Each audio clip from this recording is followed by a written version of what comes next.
All right, and good evening to the Sunshine State. It is week 7 as we get ready to roll here for the backstretch of the 2018 high school football season. This week and 4 more weeks of the regular season left. Can you believe it? It is flying by. Yeah, it really hard is to believe that things are flying by here in the Sunshine State as we get ready to roll towards the drive to December. Drive to December, I mean, hard to believe that we're actually getting to talking about playoffs. And we're actually already talking about it with the point system updates. I've got some articles I've actually been working on. Those will be up hopefully tomorrow. I mean, it's just been dealing with several other things going on, trying to get it all situated, but we're going to talk about some of that tonight with the point stuff. We'll talk a little bit with ByCoreyDavis. We'll talk with Will Turner, CoreyDavis 820, Will Turner after 9 o'clock. Those will be the two guys. And if Marty Paulman decides he wants to join in with me, I'll make sure that I can get him on. We'll do that. He's just been schedules have been crazy this year, but and it's been everything. But with that, see if looking at everything. Talk about some of our Rydell players of the week. We tweeted out some of the photos a little bit ago. A few photos that we had from the weeks 4 and 5. We've got week 6 announcement coming up here in a moment, and we'll talk about some of that here with what's going on. Rydell sports player of the week. Now, with the Rydell player of the week, and I want to remind people of this, is that players can only win once. So they have multiple amazing weeks. I mean, we understand, we recognize it, but we're trying to make sure that we spread it across the entire state. I mean, it wouldn't be fair if one player got every player of the week award in their classification, during the season. So I mean, and that's what is pretty much basically what, how it works, and the thing, and sometimes, it's getting it, I guess the way to say it is that the deal with that is that you could, the way we deal with it is that in that process, we're trying to make sure that, 1, it's fair for everybody. 2, we're trying to make sure that, hey, recognize the talent. There's so much incredible talent in this state that it's really hard to recognize everybody in a single season unless you're doing all state teams. And I'll tell you, I've done all state teams for a while here, and it could be a little tricky trying to put players on an all state team. That's when we really get to recognize the players as at the end of the season, right after that, and with all state and doing all that, and that's going to be something. That's going to be it's going to be cool to see, because this year, what's really nice is this year, knock on wood, is that we haven't had to deal with Mother Nature in the sense of severity. Yeah, we've had some storms pop up, like Friday night into Jacksonville and Gainesville and along the North Sun Coast. Mother Nature just literally let things go. A lot of games have been made up. There's still some games to be made up, but the list of games that still need to be made up to this particular point is only a handful compared to what we were dealing with at this time last year. This time last year we were having games being played every day of the week, except Sunday. Minus that one day that the FSA granted for teams to practice on a Sunday because of not being able to practice for nearly an entire week, if the schools could feasibly do it. That's the only time I've ever seen that happen. But we're in a stretch now. I think at this particular point, we are in a stretch that I don't think we're going to be having to deal with Mother Nature and the tropical weather. I mean, at this particular point, I know there's something in the Caribbean at this particular point, right this second, that I'm kind of wondering about, but, at the same time, it's like, I don't know. I mean, Mother Nature can be really interesting to watch. But I'll tell you, this is going to be a season. I mean, everybody's going to get to play their games. I mean, this is the way it's going to look. So that's the way I'm looking at it. I'm gonna check out. There's one weather page I go to, Mike's weather page. If you haven't seen it, I mean, I'm just gonna check it out real quick because I don't think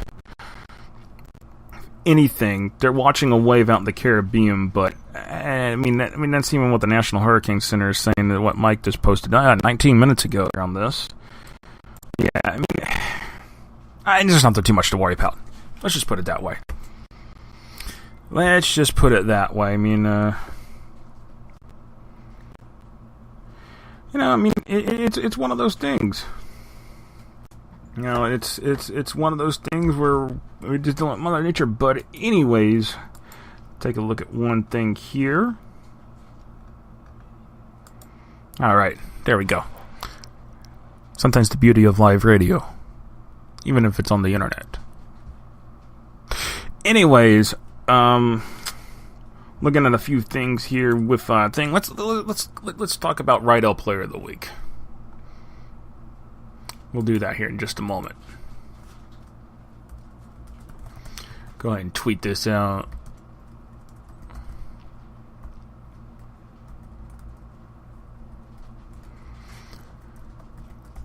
Yeah. So, our Player of the Week awards with Rydell.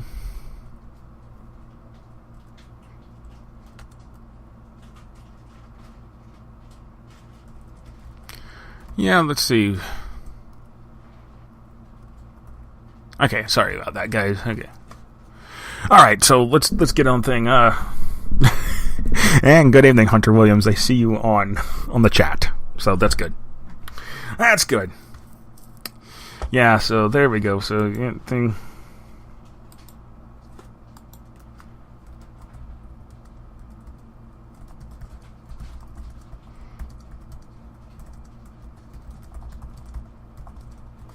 All right, so let's get with it here with the Rydell Player of the Week awards. Well, we'll talk about Week 5. I didn't talk about Week 5 last week. Week 5, it was pretty much a quarterback week because Week 6 is going to be a running back week. But we'll go from there. Our 8A player, quarterback Jesse Rivera from Western out of Davie. Solid effort last week in Week 5 from him. Quarterback Bryce Norton, 7A. Our 7A Rydell Sports 7A Player of the Week from Vieira down in Melbourne. And what stands out for Bryce is he threw for over 500 yards in Week 5 in a game against Coco. That was huge. And there was just no way that in that case that we would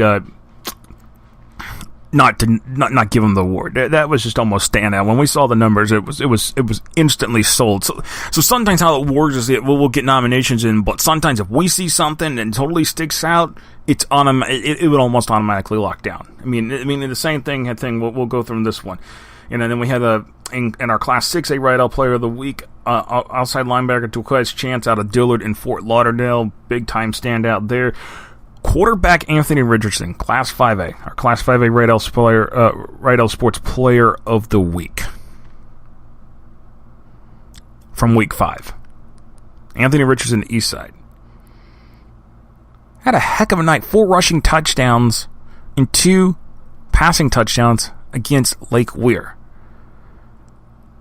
This is a quarterback that is totally legitimate, and he's already shut down the recruiting options already.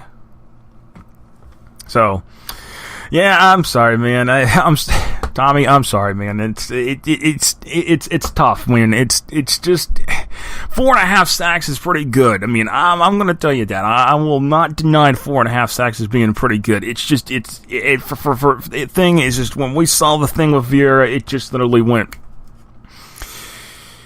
It just literally went off. But hey. I'm going to say this. Riverdale is having a heck of a season, and we're going to talk about a little bit about Riverdale because their point average went over a 40 this week, so that's the thing. But I have a feeling the 5A player for a week from week 6 will give me bad memories. Well, that's when you find out who the player of the week from week 6 is.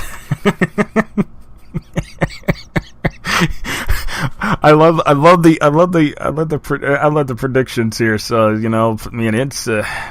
it's a thing. We try to balance it out with offense and defense here. So it's good to see y'all chatting here on the Spreaker app. That's how we chat with y'all. Spreaker, Spreaker, the Spreaker app. You can download it on your Android or iOS device. All right, our Class 4A Player of the Week from Week 5 and the Rydell Player of the Week. Running back Jaden Dollard from Astronaut out of Titusville. And actually, what's back to the thing interesting is we had back-to-back weeks with Astronaut, so Astronaut will have another 4A Player of the Week this week. Yeah, sometimes we do have school players, but it's not the same player. You can have multiple players from the same school win it during the season. It's just not the same player can win it twice. So that's what it is. And actually, I've got to pull up one little thing here before I tell you the 3A, because when I gave the information, I forgot to write it down again in my show notes, I got to pull it back up. It's from Coach Mackley at Cardinal Mooney, because we did give a Cardinal Mooney player the 3A Player of the Week award in Class 5A, but when he gave me, it gave me the wrong first name. And I just want to make sure that I give you the right information when I read off the name of the player here. So, yeah. So let me go ahead and give you that one right now. It's Sam Koscho. Sam Koscho. If I'm saying it right. Koscho. I will say the thing. Wide receiver, defensive back at Cardinal Mooney. Cardinal Mooney's actually having a pretty solid season. This is Paul Meckley's first year back as a head coach since 2013. So he'd been off he'd not necessarily been off the sidelines totally, because he'd been helping out Cardinal Mooney ever since retiring from Bradenton Southeast. But Paul Meckley back on the coaching sideline full time. He's doing an incredible job. Cardinal Mooney 5-0. They're gonna have a big date coming up in a couple of weeks here. Let me go ahead and pull that up right now. Since we're talking about Cardinal Mooney here, go ahead and pull up the 3A schedule right now. Since I've got all this stuff, I've got the whole thing with the point system set up here and on the computer. So I'm going ahead and pulling this information up now. But from my end, thing is that the big date with Cardinal Mooney and Clearwater Central Catholic, that's week 10. That is week 10. That would be, I believe, yes, October 26th. So that will be a big showdown between, and I expect both programs to be undefeated by the time that game rolls around. And Paul Meckley faces his old program Southeast this week. I think Paul Meckley could get a good win out of that. And then looking at the schedule, First Baptist. And the only other challenge is that if they Avon Park's 5-1 right now. I expect Avon Park to be 7-1 by the time they get to week 9 against Cardinal Mooney. So that's what I'm looking at there on that one. So congratulations on the thing. Going to Class 2A, Dion Crosby from North Florida Christian, our week 5 Rydell Player of the Week for week 5. And our Rydell Player of the Week, we actually had 2 of them. We did a kind of a mix here on this one, and it was a decision. We don't usually do this, but we ended up giving the 2 players on this one because it was so close. We made a decision. It was too close to call. Quarterback Ty Corbin out of Chiefland, and Deshaun Davis out of Jefferson County. So that's a thing. And yes, Tommy, you are right about Riverdale. They did play 2 games in 5 days, but that would be marked down as the rarity this year, not the norm that we saw last year. That I will definitely agree. that is definitely the thing. So, all right. So that's week 5, Rydell Player of the Week awards. How about we take a look at this week's? It's from the week 6. That's not bad. Not bad for not bad for what he had as stats on the thing. So, yeah, but I see that, Tommy. But hey, this is an interactive chat. That's what we're gonna do. So that's it. That's the thing. But looking at week 6 of our Rydell Player of the Week awards, this is running back heavy, people. Running back. 6 out of 8 are running backs this week. All right, Class 8A Player of the Week, Red L Player of the Week, running back Jalen Knighton set a school record for Deerfield Beach. So that would be over 340 yards rushing against Taravella Friday night. Demarcus Brown, Demarcus Bowman from Lakeland, our Class 7A Red L Player of the Week, rushed for 4 touchdowns, had nearly 150 yards rushing, but he had 4 touchdowns, was the playmaker of the game for Lakeland in their win against Bartow.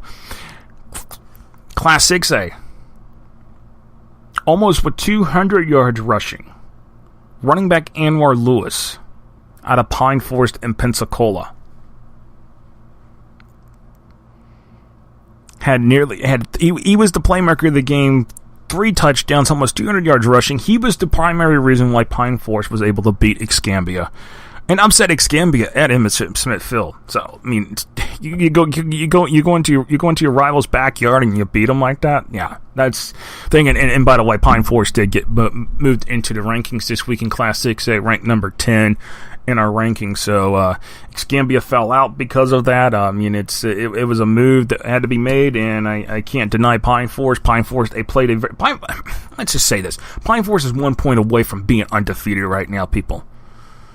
1 point from being undefeated, because they had a 26-25 game in Week 5 against Navarre that they lost. So we're talking just 1 point differential. So there's that. And then so he's our Class 6A player. Our Class 5A Player of the Week, running back Marcus Crowley from Trinity Christian out of Jacksonville. He literally lit up the field against Columbia. And that was another great game. I mean, you talk about here, Columbia was 1 point away from being still undefeated. I mean, you talk about it, 31-30. Columbia went, and I cannot fault Columbia. I cannot fault Columbia for going to win the game. I know there's some evidence saying that he was over the goal line. The refs didn't call it. Trinity wins the game. That's just the way it goes. So it's how things work sometimes, and that's the way it rolls sometimes. Our Class 4A Right L Player of the Week is defensive tackle Lewis Arnold from Astronaut. Had a heck of a game. 19 tackles. Some of them were going for loss. I mean, he just literally lit up the field. And I mean, the defense was the primary reason why they were able to beat Port Orange Atlantic, and just in a 7-0 defensive struggle. 7-0 defensive struggle. That's some weeks you're just going to have those kind of games. How about this one? Our Class 3A Player of the Right L Player of the Week is quarterback Zach Bohannon out of American Heritage in Delray Beach. And American Heritage, you gotta give them kudos. Traveled nearly 8 hours, I think it was. I mean, I gotta look at them. I'm gonna get. They traveled all the way to Pensacola Catholic last week, and that, you know. And I'm going to pull it up. I'm going to pull it up right now. A nice little trusty thing called Google Maps. Oh, hey, Tommy, I will agree. Columbia is still extremely talented. One of the top teams in the state. I definitely agree on that one right there about Columbia, as I saw that here on the comments here. Columbia, I had to move Columbia back to 2, but Aquinas back to 1 in 7A. But Columbia is still a top 10 team in this state. There is no question about it. Columbia made the right decision to go for 2. I don't fault Coach Brian Allen one bit for going for 2. I mean, you want to win the game. You don't want to play for overtime. I mean, overtime, anything can happen, and we've seen crazy things happen in this state when it comes to overtime. I mean, literally the most bizarre endings we've seen have come down because of overtime. And that could have been a bizarre ending. I mean, it's bizarre enough that Columbia lost, but it's also bizarre enough that Trinity Christian could have lost. So there's that. So let me pull up the directions here from Pensacola from on the thing. I'm kind of curious, just what the amount of it's okay. How about this? Almost a 9-hour road trip from Delray Beach American Heritage to all the way to Pensacola Catholic. to come out. It was like 36-33, I think, was the final score on that game. It was a very close win, but Pensacola Catholic played. That's it. And there's a reason why American Heritage scheduled that game. Head coach Keith Hinesley at American Heritage Delray was the head coach for 4 years in the late 90s, early 2000s at Pensacola Catholic. So it was kind of like a homecoming for Coach Hinesley.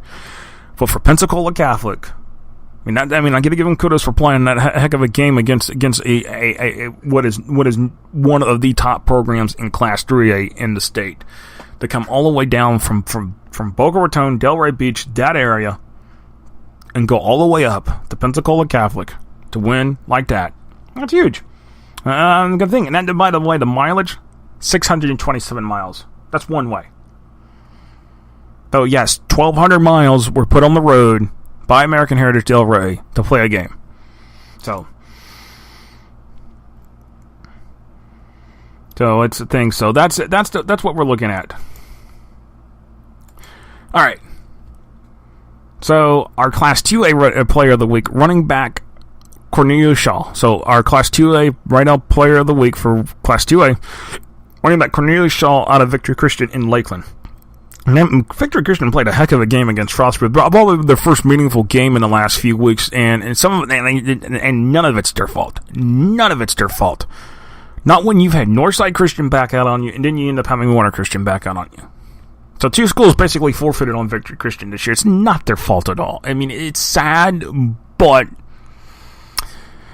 it is what it is. Sometimes it's just thing. We'll have to see what happens next. And then our Class 1A Rydell Player of the Week is running back Kawan Powell out of Vernon. Had a heck of a ball game for the Yellow Jackets. So those are our Rydell Player of the Weeks here for Week 5 and Week 6 here from FlooridaHSFootball.com and Rydell Sports. So we appreciate that, and we appreciate the partnership with Rydell Sports that we got, and all that we do. So anyways, we're going to take a break here, and then we're going to have Corey Davis on from Duval Sports to talk about Northeast Florida football. So we'll be back right here on the FlooridaHSFootball.com radio show. Keep it tuned in.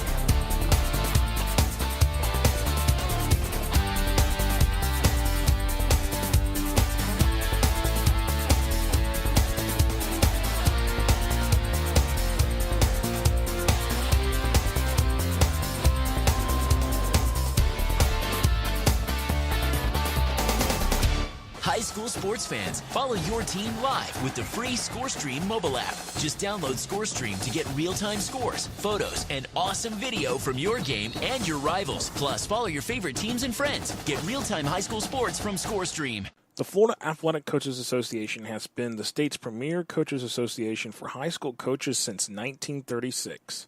From coaching clinics to all-star games for all Florida High School Athletic Association team sports, the Florida Athletic Coaches Association has something for all coaches to be involved with, from Pensacola to Key West. To inquire about membership, visit the Florida Athletic Coaches Association online at floridacoaches.org. That is floridacoaches.org.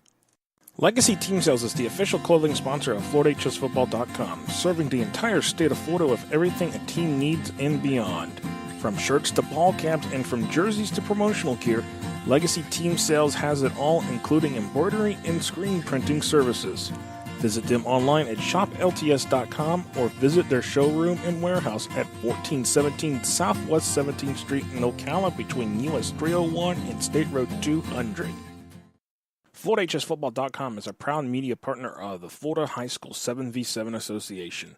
The goal of the Florida High School 7v7 Association is to provide high school football teams around the state an association that complies with Florida High School Athletic Association bylaws and policies while being able to provide off-season training for their skilled position athletes. For teams interested in membership starting in January 2018, visit the Florida High School 7v7 Association online at fh7v7a.com.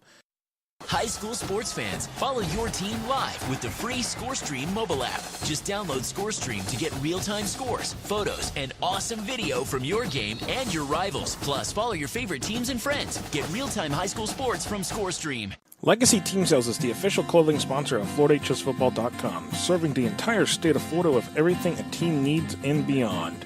From shirts to ball caps and from jerseys to promotional gear, Legacy Team Sales has it all, including embroidery and screen printing services. Visit them online at shoplts.com or visit their showroom and warehouse at 1417 Southwest 17th Street in Ocala between US 301 and State Road 200. The Florida Athletic Coaches Association has been the state's premier coaches association for high school coaches since 1936. From coaching clinics to all-star games for all Florida High School Athletic Association team sports, the Florida Athletic Coaches Association has something for all coaches to be involved with from Pensacola to Key West. To inquire about membership, visit the Florida Athletic Coaches Association online at floridacoaches.org. That is floridacoaches.org. High school sports fans, follow your team live with the free ScoreStream mobile app. Just download ScoreStream to get real-time scores, photos, and awesome video from your game and your rivals. Plus, follow your favorite teams and friends. Get real-time high school sports from ScoreStream. FloridaHSFootball.com is a proud media partner of the Florida High School 7v7 Association. The goal of the Florida High School 7v7 Association is to provide high school football teams around the state an association that complies with Florida High School Athletic Association bylaws and policies while being able to provide off-season training for their skilled position athletes. For teams interested in membership starting in January 2018, visit the Florida High School 7v7 Association online at fh7v7a.com. High school sports fans, follow your team live with the free ScoreStream mobile app. Just download ScoreStream to get real-time scores, photos, and awesome video from your game and your rivals. Plus, follow your favorite teams and friends. Get real-time high school sports from ScoreStream.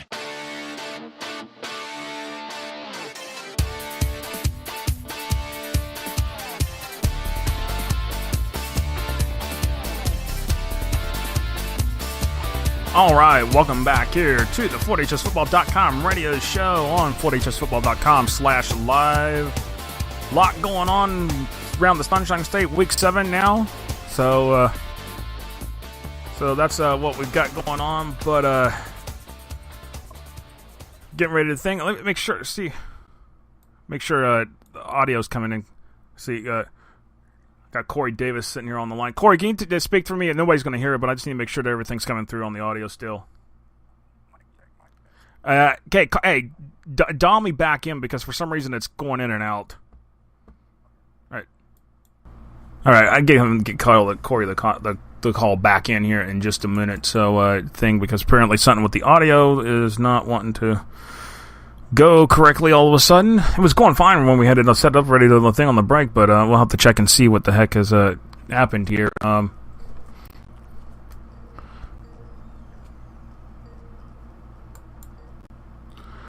Okay, we'll try this again.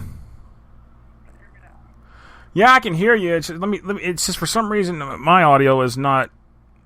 It might just be on my end. So hold on. All right. All right.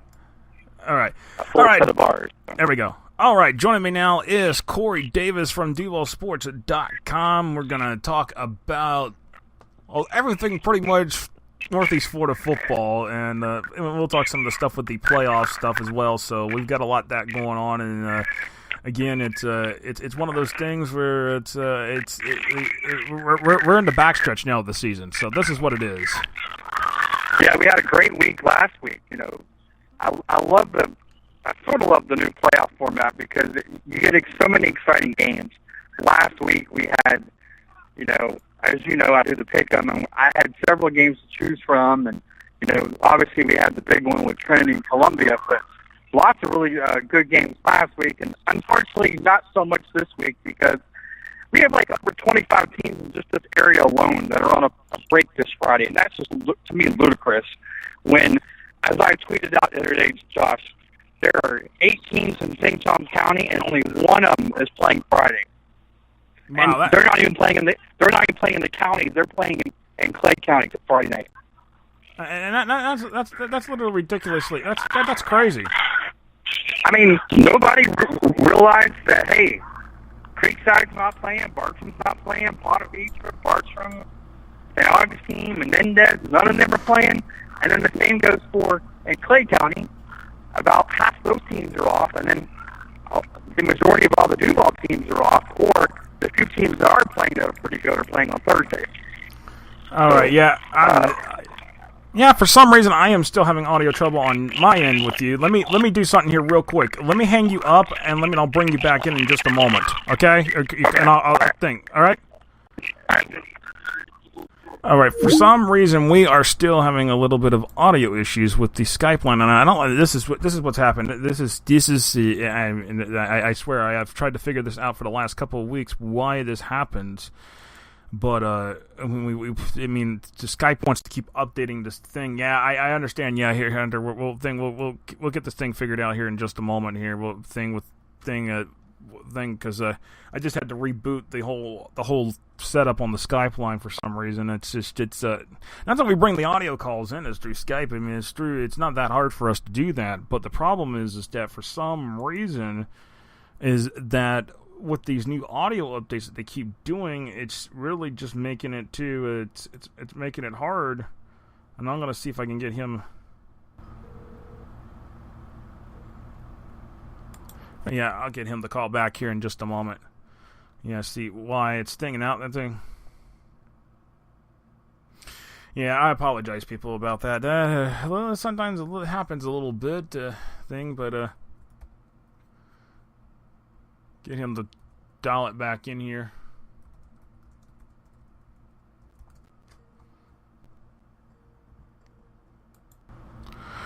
Alright, we'll try this now again.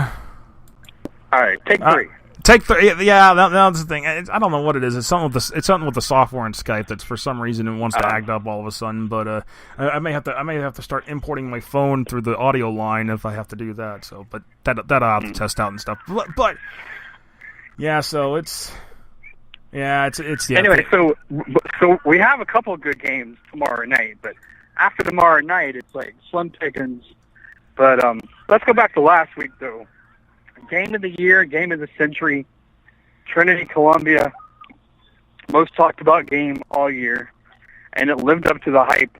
So many times we have huge games like this, and it doesn't live up to the hype, and it did. Came down to basically the last play of the game. Columbia scored, cut it to 1 point. After a couple of timeouts, they elected to go for 2. Quarterback sneak. Trinity stops them. Trinity survives 31-30. I mean, and that game, here's the thing, that game, it got moved from Friday night to Saturday night because of Mother Nature and her shenanigans, and, that's just one of those things where it's like you had a good crowd ready to go to watch the game Friday night, now then there you go, you have a tight ball game, and I know that, I know Trinity. I know actually not so much Trinity fans. Columbia fans do not want to be reminded what happened 2 years ago when they played Trinity at the last second. Hey, but give both teams credit for scheduling the game, right? Because they didn't have to, but both teams need the points in this new system we have, and then which leads to the game this week. If you recall, Josh, Trinity and Oakleaf were not scheduled to play this year either. No, that was actually a late July decision. Right, and I believe it was because Oakleaf had a game, had someone back out on them. It might have been Superior Collegiate that backed out. Yeah, it was either Superior Collegiate or Clearwater Academy, one of those. And then Trinity, I don't remember who Trinity was supposed to play, but Trinity only had 9 games too, so they were both able to add each other. So back-to-back weeks here, we are loaded with 3 of the best teams in the area. Well, 2 of the best teams in the area. Now we get Trinity and Oakleaf tomorrow night. We also got Rain Sandor, which is the game we're doing.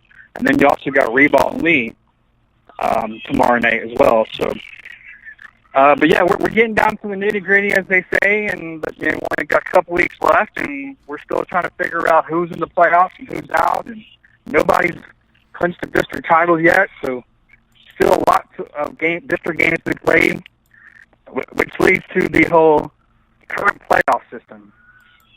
Oh man, I mean, and that's the thing, and I've got, like I said at the start of the show, I've got some articles I've been trying to work on, and the whole thing of it, there was a few things I did catch in the point system, but that's been corrected now for this week, and going forward, the whole thing looks to be solid. But the one big thing I'm noticing, Corey, and everybody it's noticing, is how the changes on the points for loss has really drastically changed certain things right this second. The way points are looking, the way teams are looking to potentially, if the season ended this week, this is who would be in.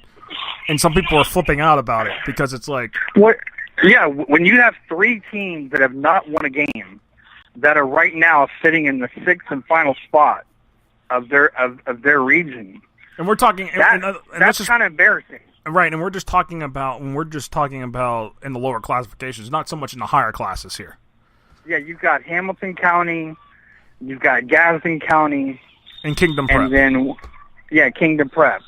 All of those are 0 for 5 at least, and yet right now, as it sits, they would be the last playoff spot in their regions, and that's just terrible. I mean, I'm all for playing tough schedules, but you got to win those games. Corey, I absolutely agree, and this is something I'll get with Will Turner here as well, and this will probably be a debate too. So if you hear almost the same debate twice, I apologize, but this is an open debate here at this particular point. But the problem, the situation, I think what's going to happen after this week is that you start to see a lot of changes. Like I'm going to throw this one out there. Someone's talking to me about the Villages, for instance. And the Villages being top seeded, and I'm like, just look, wait until they play Umatilla this week. Umatilla is winless. Once you start playing some of these teams, let's look at Hamilton County for a second, because this is where I think, and this is it's already affecting the Villages in the way their schedule is already, because the Villages. I know you keep track of this, but look how many points Hamilton has scored. I know for a fact the first 3 or 4 games they got shut out. They didn't even score a point. So how can you justify putting a team in the playoffs that has barely even scored a touchdown in 4 weeks? Well, let's look at it. Let's look at it here for a moment. I mean, Baldwin, was a playoff team in the 15-16 years, so they're getting additional bonus points. They're getting additional bonus points with Swanee. Chiefland's doing pretty good. I mean, of the teams that the Hamilton County has played, they've got 3 teams that have undefeated so far that are on they have played. So that's probably some of the factor right there, is that these teams, especially a team like Chiefland and Baldwin, are overachieving, that is affecting it. But I say this, and I say this thing. And by the way, Corey said a middle school game, so if that's all the noise in the background, that's what you're hearing. Yeah, this is my second game of the night. I just left St. Augustine High School for a middle school game, and then I scooted over basically right next door to Creekside, basically at a park over there. And yeah, so you're probably hearing cheerleaders and the whistle in the background. Yeah, so definitely. But I'm looking at Hamilton County here. I think that they play. I'm looking at some of the things right now here with this. Is that they Hamilton County, Dixie County this week? That's probably going to be a loss right there. I mean, I have no doubt about that. They play Bozeman next week. That's probably going to be a loss. The only game I could foresee right this second that Hamilton County might have a potential winning is against North Florida Educational Week 9. Yeah, I would agree. And then after that, it's Bradford and Trenton. I mean, if they're 1-9, they have no business. Because that was the purpose of that. Supposedly, that was the whole purpose of changing the current playoff system. And if you have a 1-9, 0-10 team in the playoffs, that is embarrassing. Right, and that's what I'm looking at right this second. And I mean, I'm just looking at it just without changing much on my spreadsheets and the calculations, Corey. I mean, there's a good chance that Hamilton's average is going to drop to a 30 here by the time the end of the season rolls around, which that would lead to the whole thing of that, they could, it's I think the problem is what what you're seeing is that okay, we're still we're technically we were at the halfway point when things came out last week. We're still kind of like weeks 5 and 6. We're kind of the halfway mark of the season. Now we're getting this backstretch, and I think in the next couple of weeks as we get games played, we're going to start to see shifts in teams that we're talking about these 0-5 teams, and they're not going to be sitting there in that 6th seed anymore because other teams that have the wins are jumping them. Right. And the reason why I pointed out on Twitter is because, let's just say you got a team Jackson. Jackson has been terrible for the last 7-8 years. They haven't had the numbers. They finally get 25 players this year. They actually have some athletes on that team. And now the coach and the administration got with the coach and told him to downgrade the schedule so they could get that program back on track.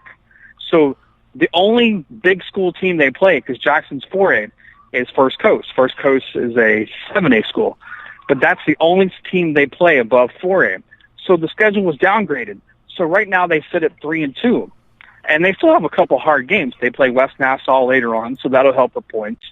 But if West Nassau goes 5-5, if Jackson goes 5-5, 6-4, and they put in a 1-9, 2-8 team that, granted, has played a tougher schedule but only has 1 or 2 wins, that I don't see how you can justify that. I mean, I'm looking at let's look at Andrew Jackson's schedule here. Terry Parker this week. I think that's very much a winnable game for him. Episcopal. What if? Here's the thing. Episcopal. That might be a potential. That could be a potential win, depending on how they play. I'd say that's a 50-50 game. Now, West Nassau is not a 50-50 game. I'm going to give you that one, right? No, right. That one's definitely not a 50-50. Now, Stanton is a potential. Could Stanton be a potential 50-50 game? Stanton's doing. I would say that's more of a 60-40, 55-45 Jackson kind of game, yes.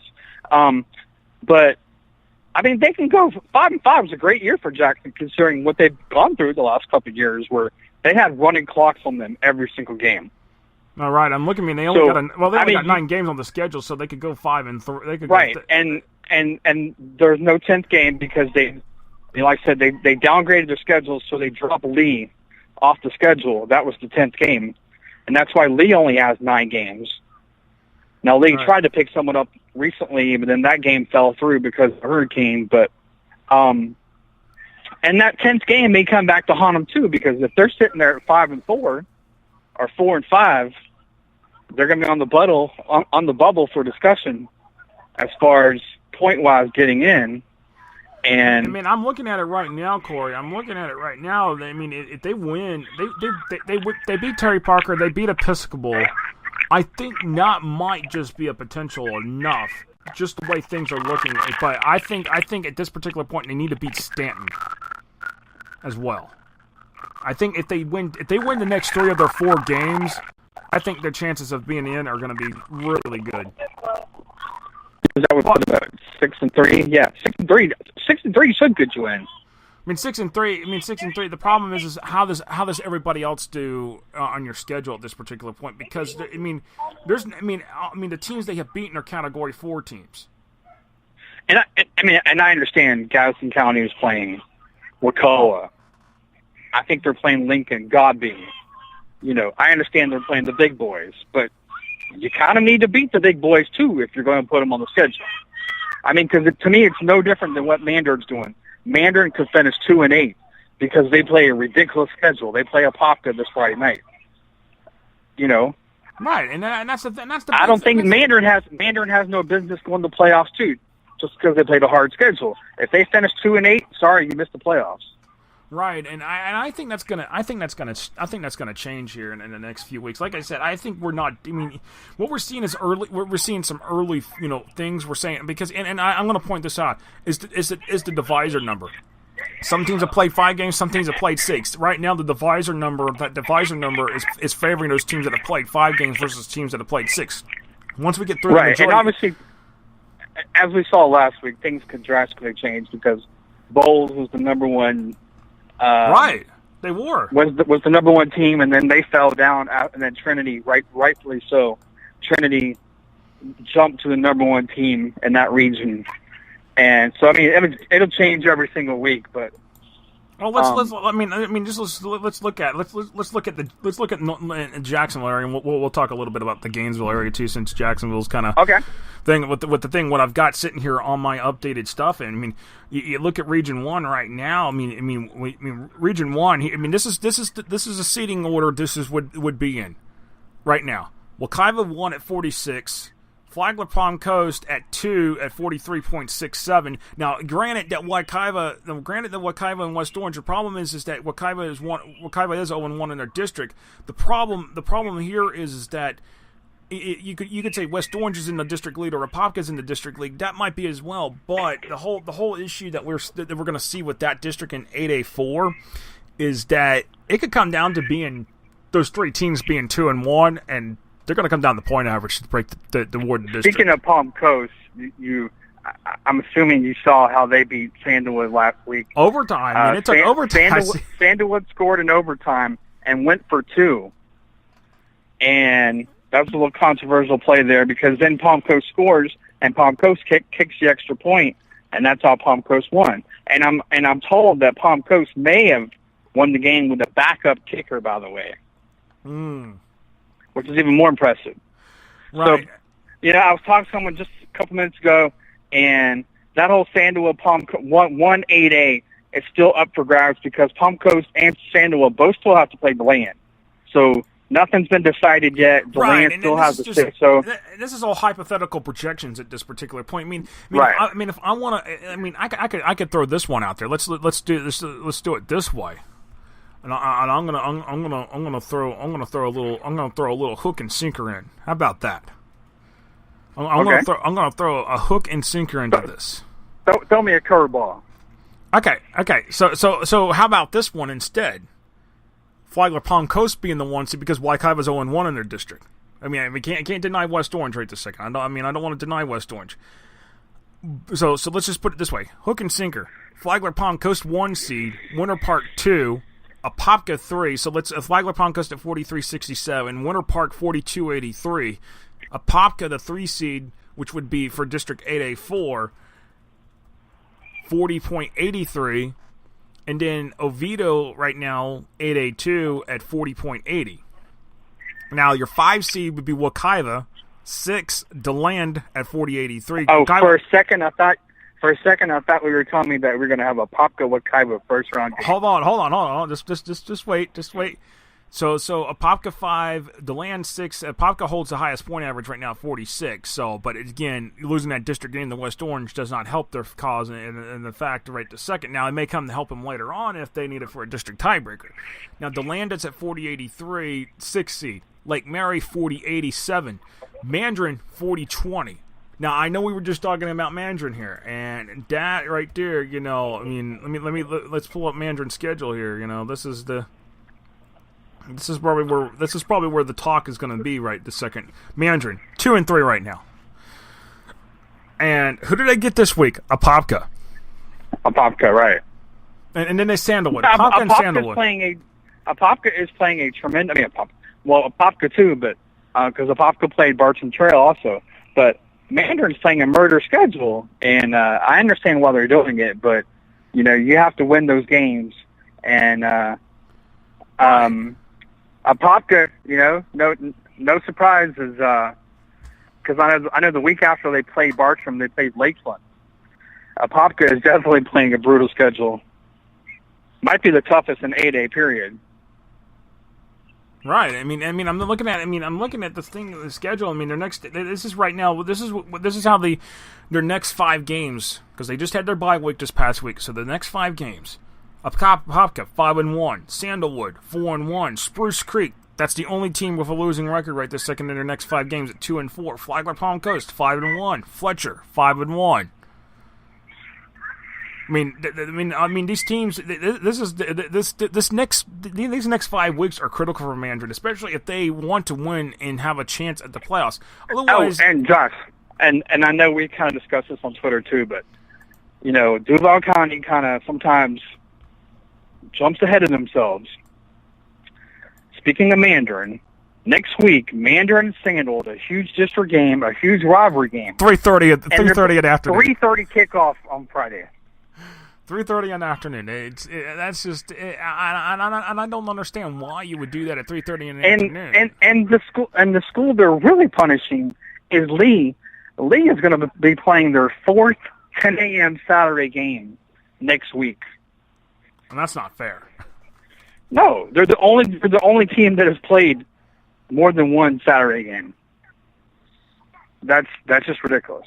Yeah, that's the thing. But I mean, at this particular point, Mandarin at 40-20. Now Sandal. Now here's the thing: Sandalwood is sitting on the outside looking in. So is Seminole Sanford. Now these things are going to change in the next few weeks as these district games get played. Especially the fact that Seminole Sanford's got district games all the way through now until week 10.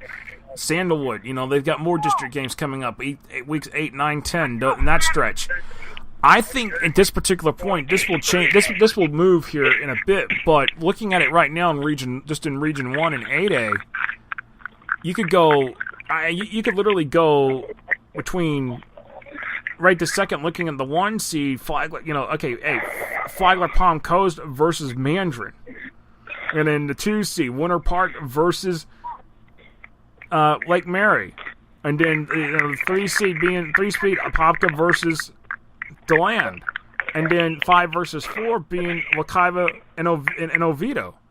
There could be some interesting matchups, but I think at the end of the day, this is going to all rotate here by the time we in the next couple of weeks. So that's that's that 8A Region 1, and I really think that's going to be a region to watch for sure.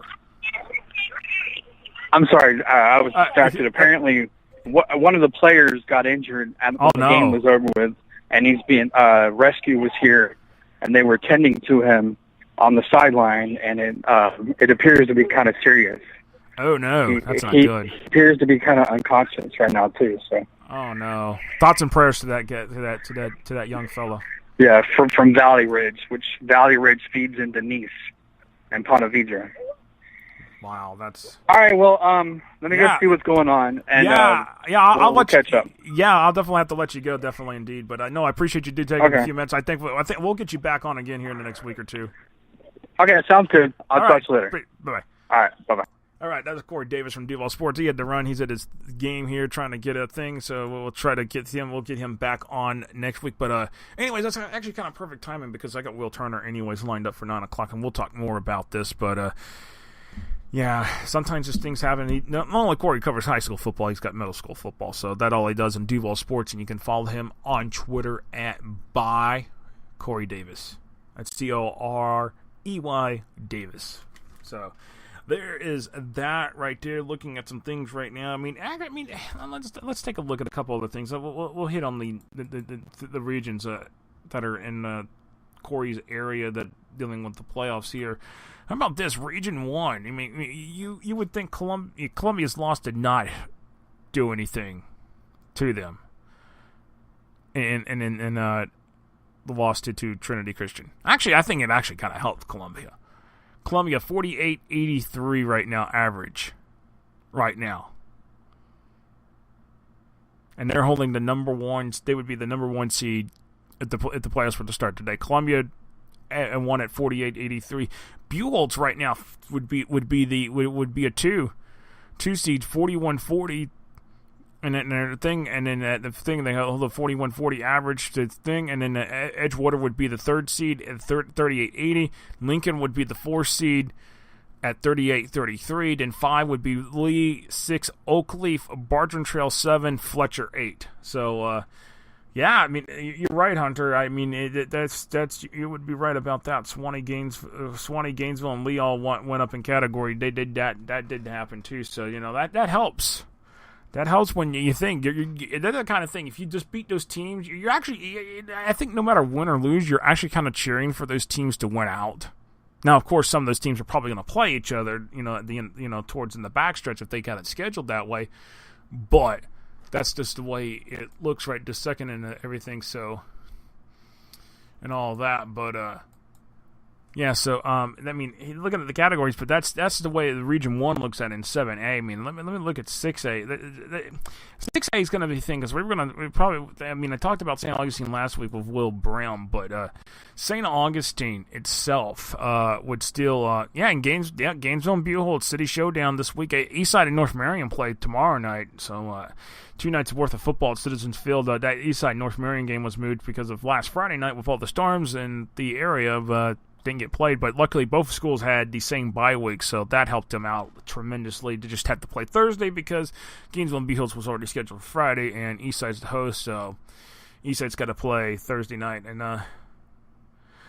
oh yeah, Tommy, we're gonna be talking about a little bit about Braden River and Venice with Will Turner when we get to him. So I mean, it's a touchy subject. I don't want to get totally into it, but it's kind of hard to ignore. I mean, I really don't like to talk about bad news, especially like that kind of bad news, because I don't want to rub any team the wrong way.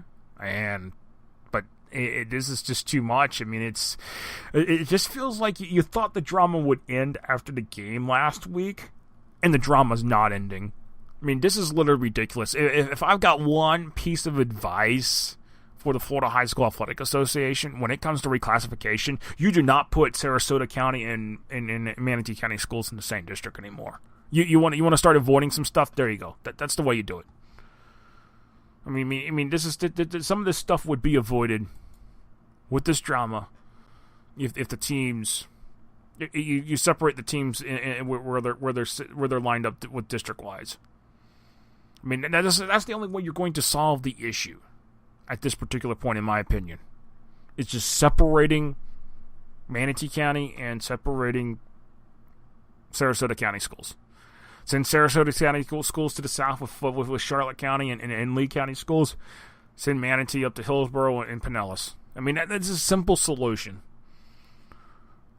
I mean, it's literally the simplest solution. I mean, I can offer up.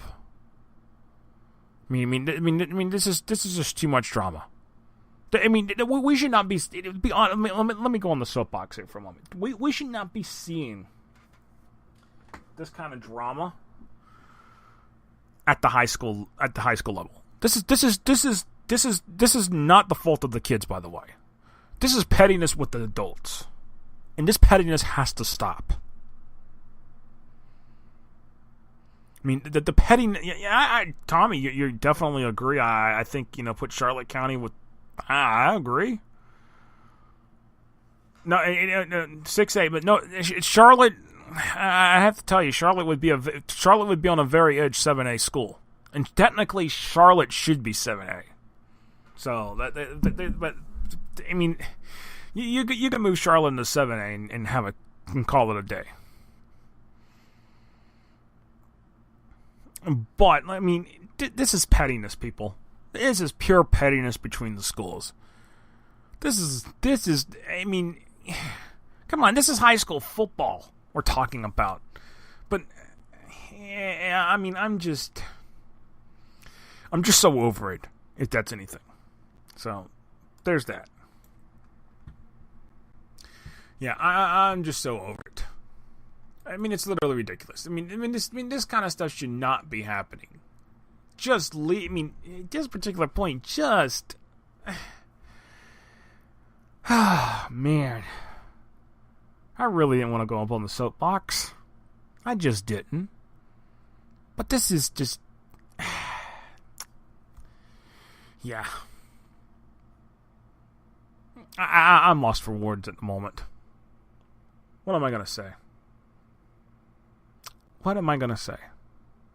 By the way, I'm looking at some stuff. Looking at what would it take for the FHA to reduce the number of classifications in football. I think that's another thing that we need to look at. I'm going to have to put it to the board of directors from an outside source. As me as an outside source to the board of directors to get them to reduce the number of classifications. I think that needs to go down.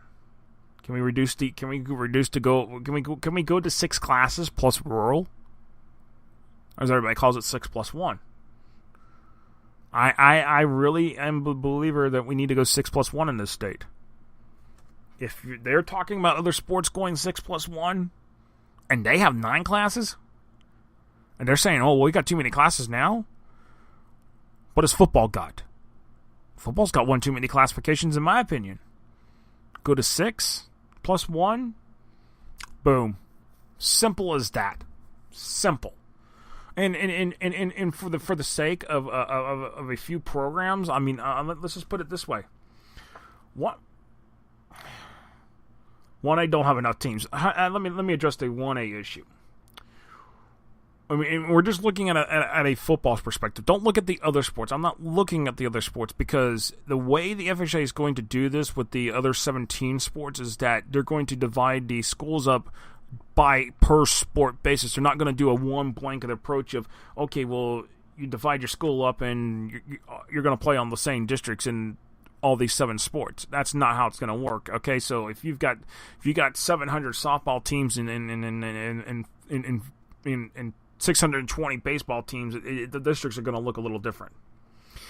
We can't, Tommy, that's the only thing we can't do is public-private in this state. That is the only thing we can't do. State law prevents that. So, yeah, state law prevents that, and that's not going to happen anytime soon. So, I mean, it would look nice, but I think 1A is too small. And, okay, the thing about 1A is this. Could the cap go up to like a 650? That would help a little bit, I think. But most of the schools are hardline dead stance on a 600 cap. So let's put it this way: a 600 cap.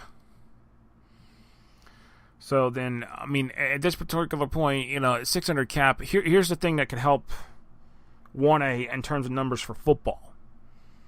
I mean, I'm looking at it football only. Moorhaven.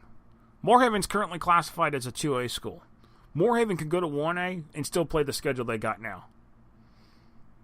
It could go to rural and be fine. Moorhaven. Glades Day could go to rural. Yes, Glades Day is eligible for rural. Remember, private schools are eligible for rural class if they meet the standards of what the rural class calls for. So we've got that. Moorhaven. Let's go to Glades Day. Asilla Christian could be another one. And then Monroe Day. I've got 4 schools right there I just named. And then Trenton comes back into the rural class next year anyways, at this particular point, after they finish their punishment. Fort White, Hunter, I agree. They should be 1A. The enrollment just enough over. You would say the same thing for Newberry. You would say the same thing for Baldwin. Those 3 schools should be rural. I think if you up the cap to 650, yes. They're back in rural. But that's going to take a change by the FHA Board of Directors to put it at 650. I don't know how many schools are in the rural class are going to go for that. I'm telling you that's the original intentions of the rural class was to have the cap at 500. But when the FHA did their research, and this is what we're talking, we're going back to 2010 here with that. The cap itself, here's the thing: the cap had the cap itself. When they found the thing with the 500 cap, there was not enough schools. I mean, that's my only fear right now with the 600 cap is that we may not have enough schools for rural, and that cap needs to go higher. I've talked to a few people; they do think the cap may need to go higher. I mean, you've got schools that you would consider rural, like a Keystone Heights, but they're sitting at 850, 900. So, I mean, in Interlochen, 700. But they're in the middle of rural, they're in the middle of rural western Putnam County. So, I mean, that's the way it is. But, I think I'm going to get with Will Turner here in a moment, see if he is actually... I think we'll get him on here in just a moment here, and we'll talk more about the point system and stuff, because, I mean, that's going to be the big discussion here for the next few weeks is point system and what's going off of a lot of teams. But, yeah. Taylor County, that's always been a bone of contention, Hunter. I will bring a thing, but Taylor County, they've talked about it. They've discussed it. I mean, yeah, Taylor County's in a very isolated area. Very much so. The problem with Taylor County is that they're 640, 650. Yeah, I mean, they could qualify as a rural school, in my opinion, if you put the cap at 650. But there's been debate, but they're saying the 1A schools don't want it. But here's the thing: the 1A schools already played Taylor County. So what is the issue at this particular point? Let me bring up Taylor County real quick here before we go on break. Taylor County. Let's look at it. I mean, with Taylor County, because I mean, if you look at their record right now, let's put it this way: Taylor County. Their only win so far this year is Bradford. That was week 1. They've lost to Fort White. They've lost to Dixie County. They got Jefferson County next week, and they could lose to Jefferson County. Then they got Williston, a 1A school. Newberry. So, I mean, Taylor County already plays some of these 1A schools. So that to me, I feel like they could be in 1A. But at the end of the day, the FHA rules are the FHA rules, and you have to go by it. So that's the way we have to look at it from that. And but I think the simplest change that's going to come first is probably going to 6 classes if they can do it. Of course, the Athletic Directors Advisory Committee is actually having a special meeting next week in Gainesville to talk about the other stuff. And who knows? Could someone throw football into all of this? We'll see, because times are changing in this state. It's not the same anymore. So, all right, we'll be back here at a break. We'll be right back, and we'll turn her on.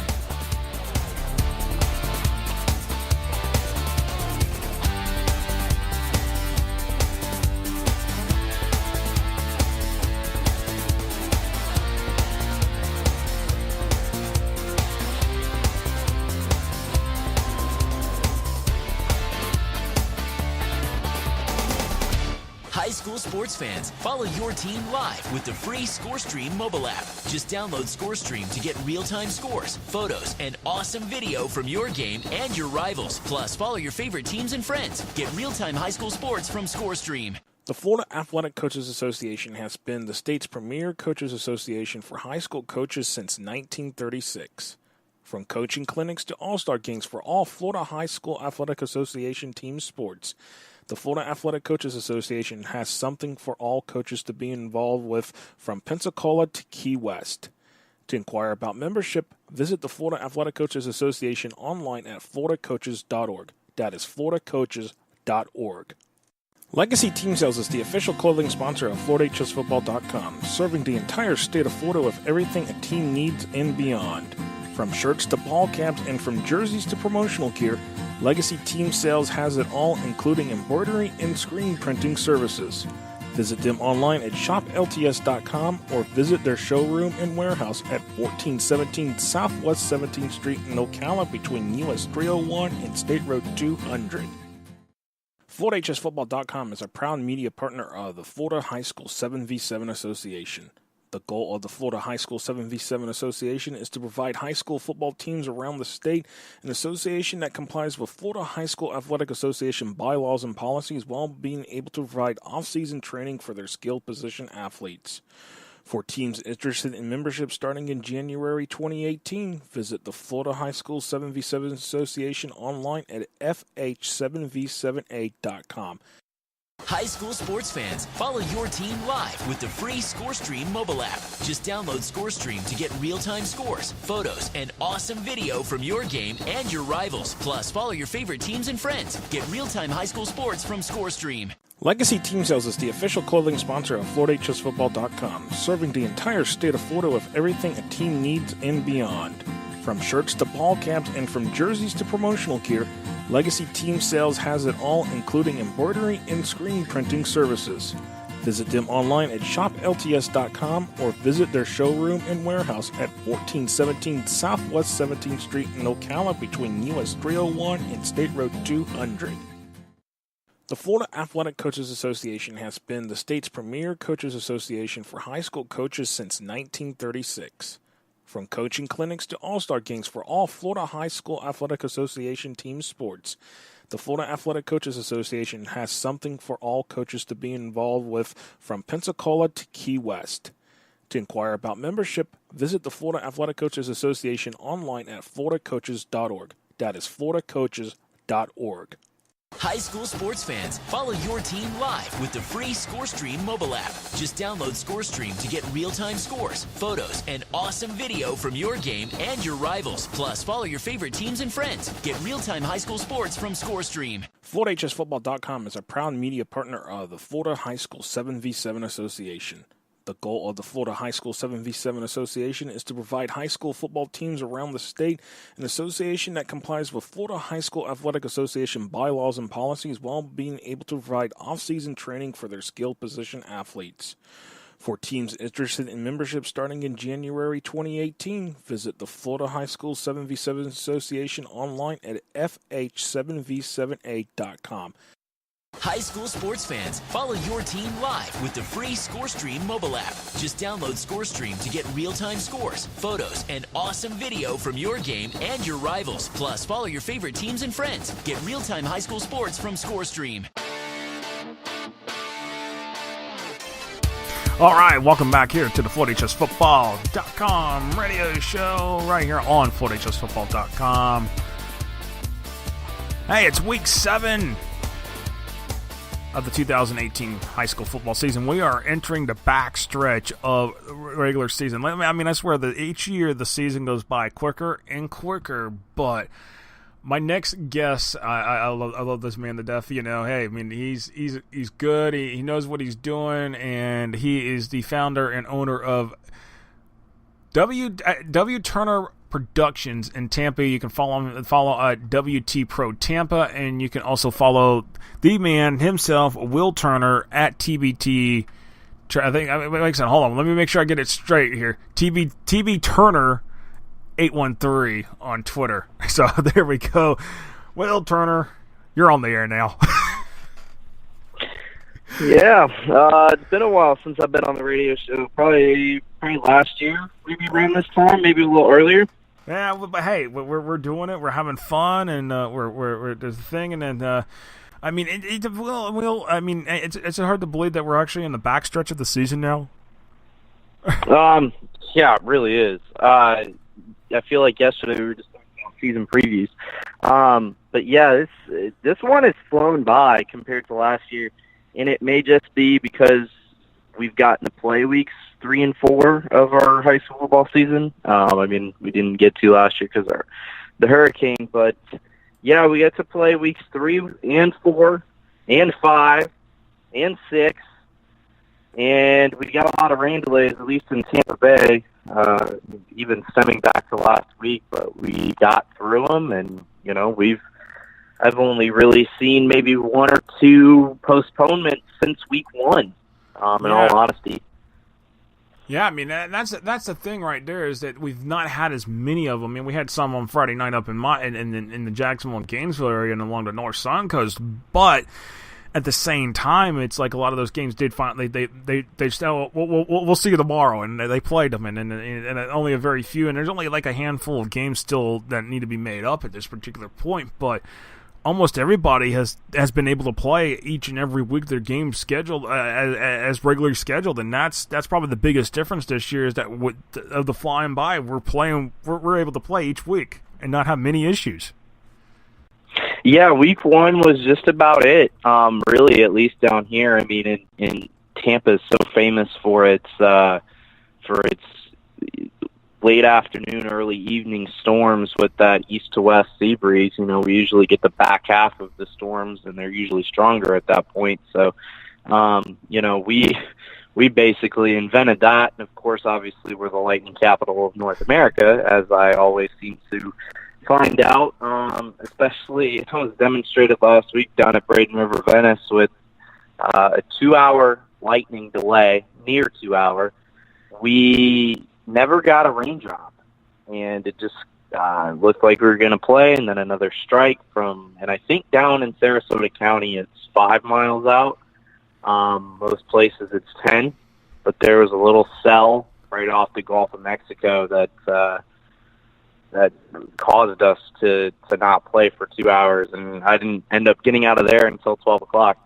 Yeah, some of those there were some late games on Friday night, and that always sets up for fun. And let's go ahead and let me just go ahead and turn the direction to that Braden River Venice game from last week, because to be honest with you, Will, I thought, okay, this game would get played, the drama would be over for a few weeks until maybe the playoffs if they ended up meeting again, but the drama has not subsided. It actually seems to be keeping right at a steady clip like it was before the game even became a thing. It's like they got another game to play, and yet they've already played.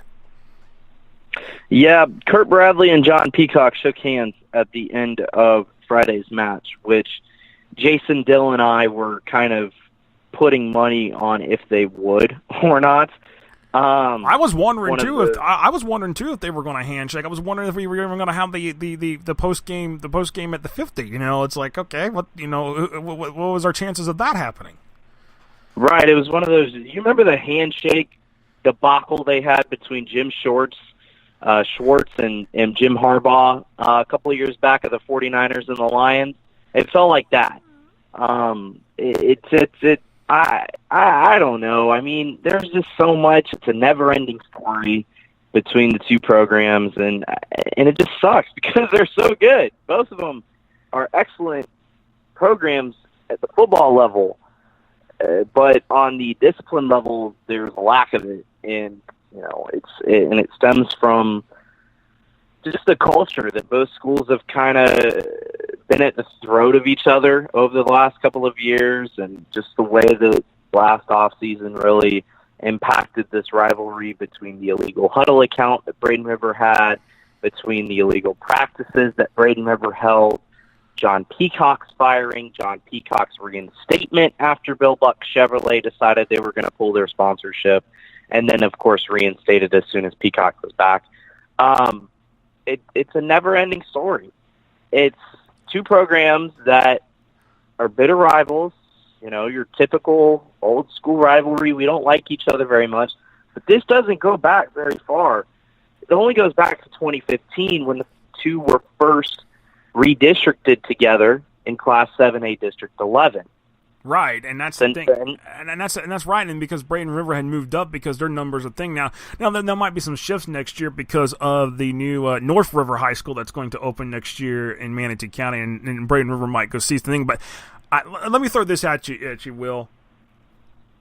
Would you think this idea would be good in the sense when the FHA reclassification comes up that they separate Manatee and Sarasota County schools into separate districts? I don't think so. I think the Braden River Venice rivalry is good.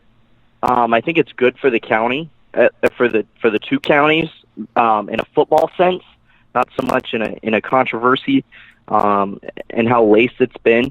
But there are so many other good Manatee Sarasota County rivalries that we might not get if we got a redistricting to where those two counties were separated. Manatee and Sarasota Riverview in Class 8A District 6 has become a pretty good rivalry, especially the last couple of years, considering how competitive both teams are. You've got your Booker and your Southeast District rivalry.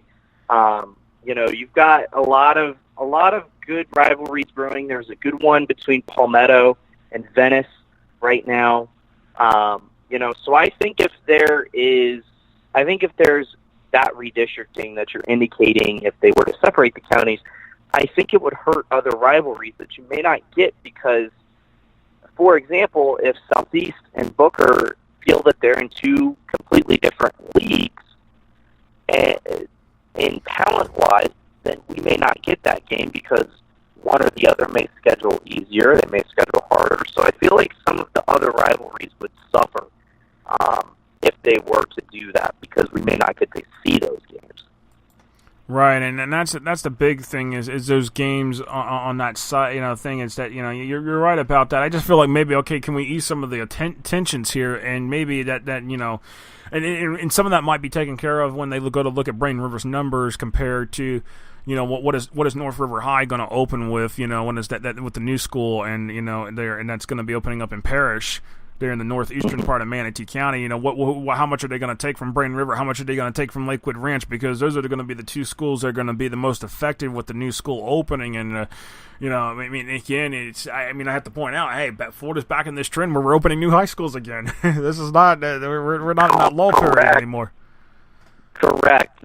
Here's the issue: is if you do redistrict them, and let's say Braden River and Lakewood Ranch fall in the 6A range, where do you put them? Because you've got because then you're going to create a geography issue.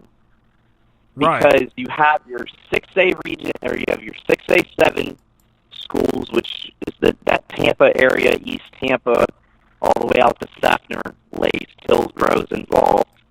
And then 6A8 is your Polk County district that tracks all the way back to Sebring.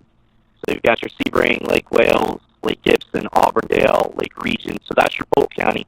Where do you put them? 6A9 with Charlotte? Where do you decide to put those two schools if they do drop down to 6A? Do you put them with your other Southwest Florida schools?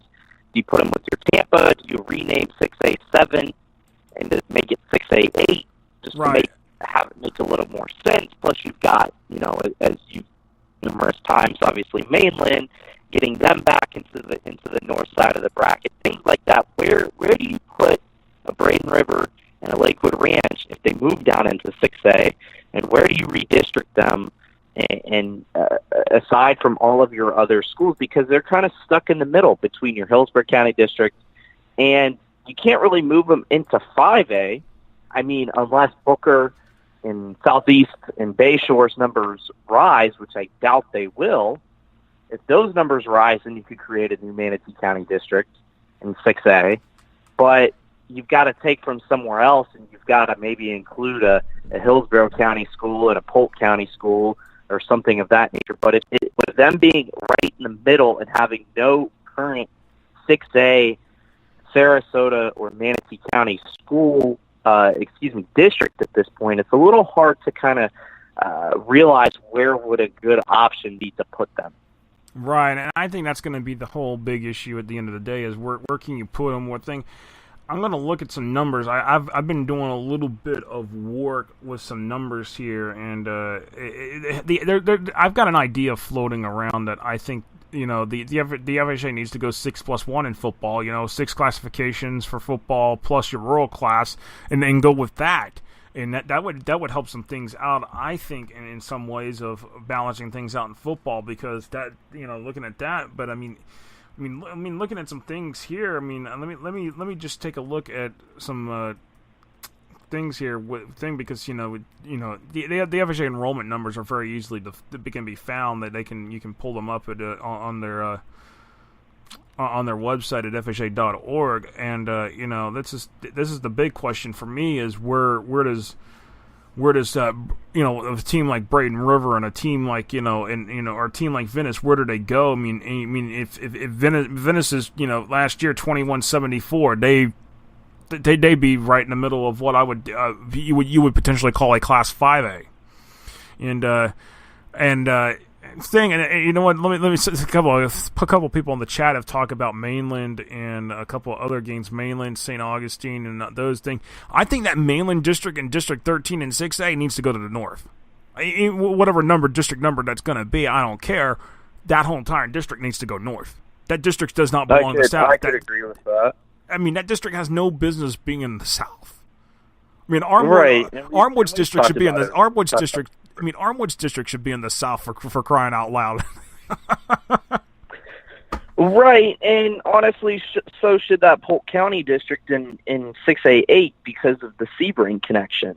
Right, I agree. So, right, so it just depends on the class, because with Tampa Bay being in the direct middle of the state, you've got in 5A, come to think of it, in 5A is the biggest example. You have in 5A7, you've got your Hernando County and your Citrus County teams. 5A8, you've got all your Pasco teams. 5A9, you've got, your Lakewood, your Tarpon Springs. And then in 5A10, you've got your Jesuit and your Spoto and Jefferson. Then you've got your Tampa area schools. So, and those are in the South. And it's funny to think that we could honestly have, in reality, we could have a Jesuit Zephyr Hills state championship. And the schools are only 20 miles apart. Right. And that's crazy to think. And it happened, I want to say it happened between Victory Christian and Indian Rocks in a state final. I know Indian Rocks. That was 24. It was 2014 with Victory Christian Indian Rocks, but I think the one was more interesting last year is that you had Oxbridge versus Chaminade Madonna in 3A. Right, but that 3A had its own issues that I don't think got worked out. No, and that's, I think in a school like Braden River, I think they would be a potential school in what I would call a new Class 5A. I mean, it's really, I think at the end of the day, a school. I mean, it's. I guess the question is, where does Manatee go? I mean, that's the. And that's the thing. Right. And Manatee, I mean, a potential class, potential in the same district with Venice and the Braden River and in the new schools. I mean, the only school that you could really think, I think at this particular point would be Southeast. That they would be, Southeast Bay Shore. Those guys, they're sitting there and maybe being potentially split between two different classifications. So it's right, and that's just the hard part about it all is kind of figuring out where to put those Manatee and Sarasota County schools if you don't have an existing district. And I can already tell you, you mentioned Manatee, I can almost bet that there's no way that another 8A6 is going to happen again. And now not the way you see it. Not the way we see it right now. I do not think that we will see that district set up like that again. I don't think ever, because I went to high school at Riverview in Tampa, so I was traveling out to Sarasota and Manatee and Palm Harbor as part of the band. So I was I was a very journeyed traveler because of that district in high school, and one of the things about it is there's just no reason for Palm Harbor University to be playing Sarasota Riverview. There's no understanding why. Steinbrenner should not be playing Sarasota Riverview. Alonzo should not be playing Sarasota. And let's talk about Hillsborough County for a second. Hillsborough County is a pretty big county going north to south. It takes a good 45. Even east to west, it takes me an hour to get downtown these days from Valrica. So I mean, and you add more time on if you're coming from Plant City. Yeah, man. Sure. Yeah. And I-4 traffic most days is not beautiful. Let's just put it that way. I got to test that. Thankfully, I live on State Road 60, so I don't have to worry about I-4. But it's still, at the end of the day, it's no matter which road you take, you're still dealing with the Tampa traffic. But I mean, it's literally some of these things. I think at the end of the day, that the whole Braden River Venice thing. I mean, it may come down to it at the end of the day that they're still in the same district, but maybe things will tone it down a little bit. But I'm looking at the thing, and the point system I think is really at this particular point I think a lot of people are starting to talk about it. We're getting closer and closer, and the latest updates and minus a few corrections. I mean, and I think people are freaking out, and I don't know if people are freaking out too early because we still got 5 weeks of football to play. Yeah, but people are going to do that. I don't know. I didn't post anything about last week's playoffs simply because when I looked at it, it was like ridiculously crazy. Things weren't right at all. So I wanted to wait a week and kind of look. Right, and I did the see if same things thing. would correct themselves. Yeah, and they did. I mean, the 7A teams look a lot better. Our small schools are still a mess. But that'll work itself out. But let's start with I'm convinced. let's start with 8A right this second. Let's look at Region 2, which is where a lot of the Tampa teams are at.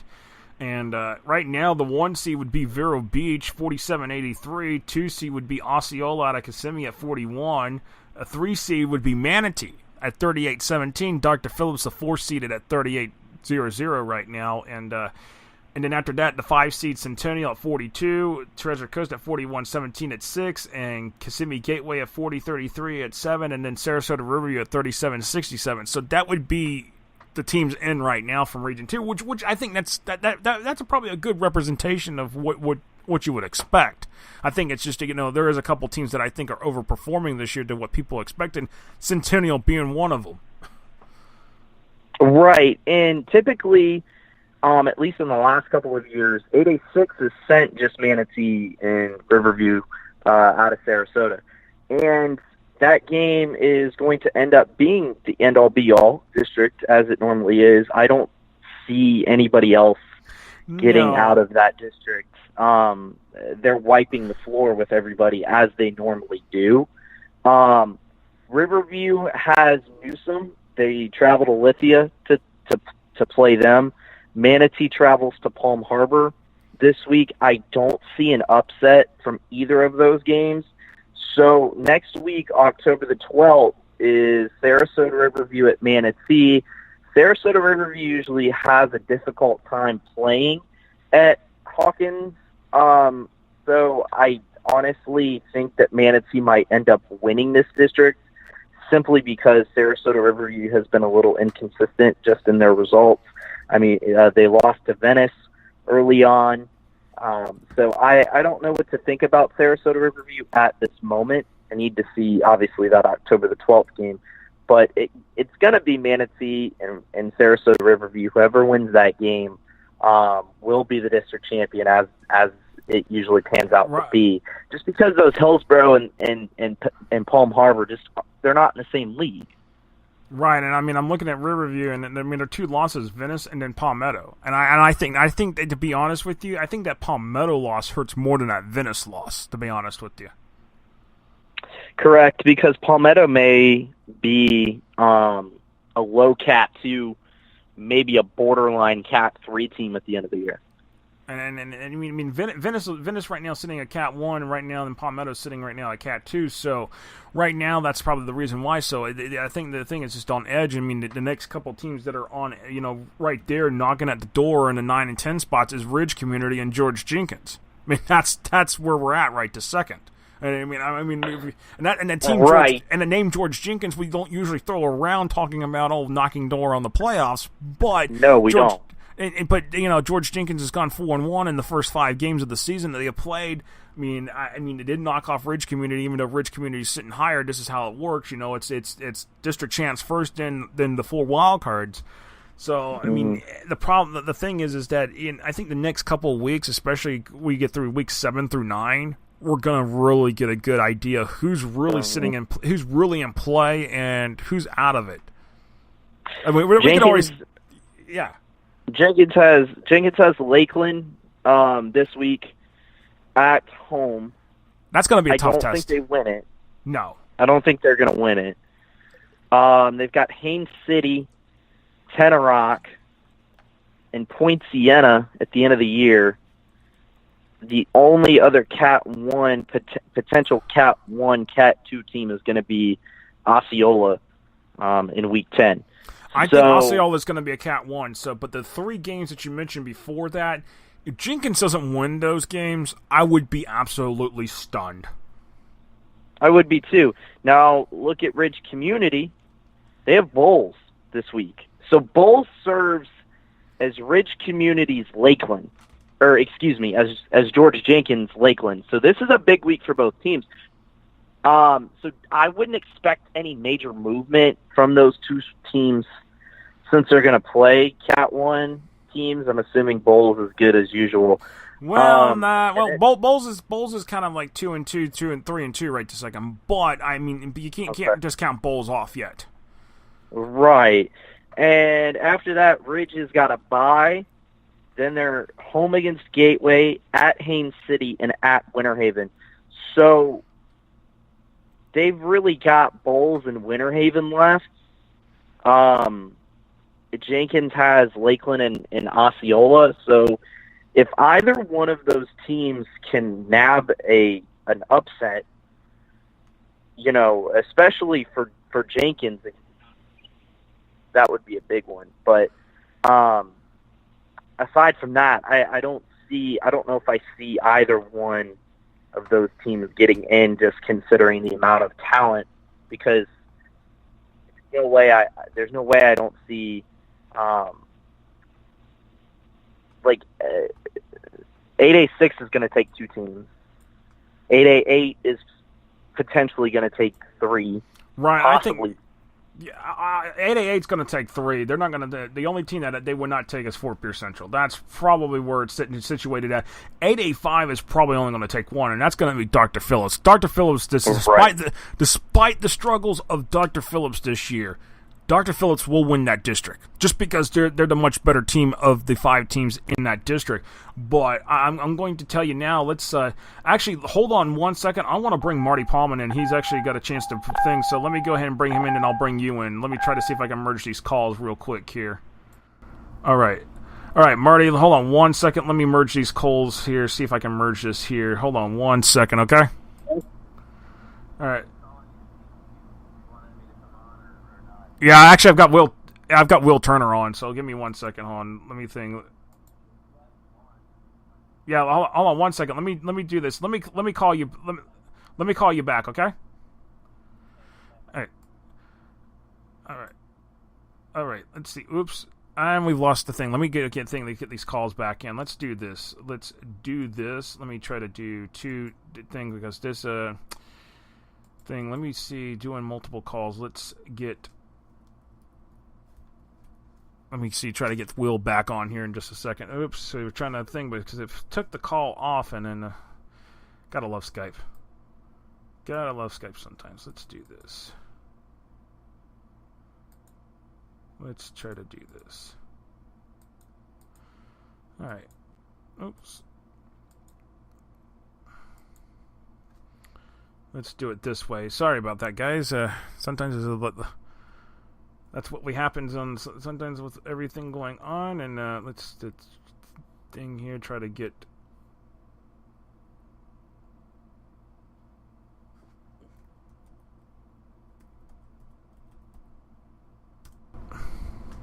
Oh, there you are. Still here. So if somehow I dropped the thing, let me see something here. Let me see what's happening here. Okay, so we've got Will's back on. We've got Will. I'm trying to think. Okay, here we go. Let's do this. I'm going to think. You might hear a dial tone here in a moment, guys. I apologize if you do. And see if I can get Marty on the line here. See what happens here.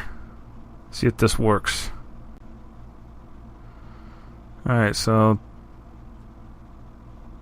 All right, we'll see. It looks like it may have joined in.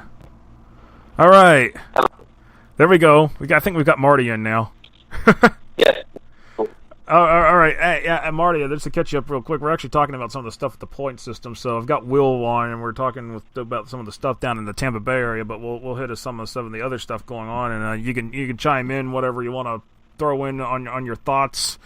Because I know the point system this week, I mean, like I said, last week I think it was kind of more of a mess. People were kind of scared to look at it just because it was early. It was after 5 weeks of games. And this week I think now things are kind of settling out. And I think things, to be honest, Will, if I'm looking at it, going back to that thing, I think, that Region 2, in 8A, that's going to be, it's... 2 districts are gonna be lucky the 2 districts are gonna get lucky to have their teams come out, and only maybe 3, and only one's gonna get kind of messed up, and that's gonna be the Dr. Phillips district.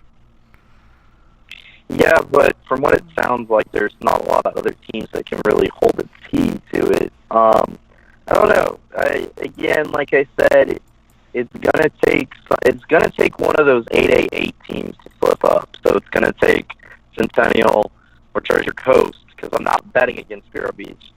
It's gonna take Centennial or Treasure Coast to flip in order for one of those 8A5 teams to kind of get in. But I just don't see I don't see Manatee or Riverview faltering from here. Manatee has Venice at the end of the year, so they're going to get helped by Venice's strength of schedule, or they're going to get strength of schedule points via Venice being potential Cat 1 at the end of the year.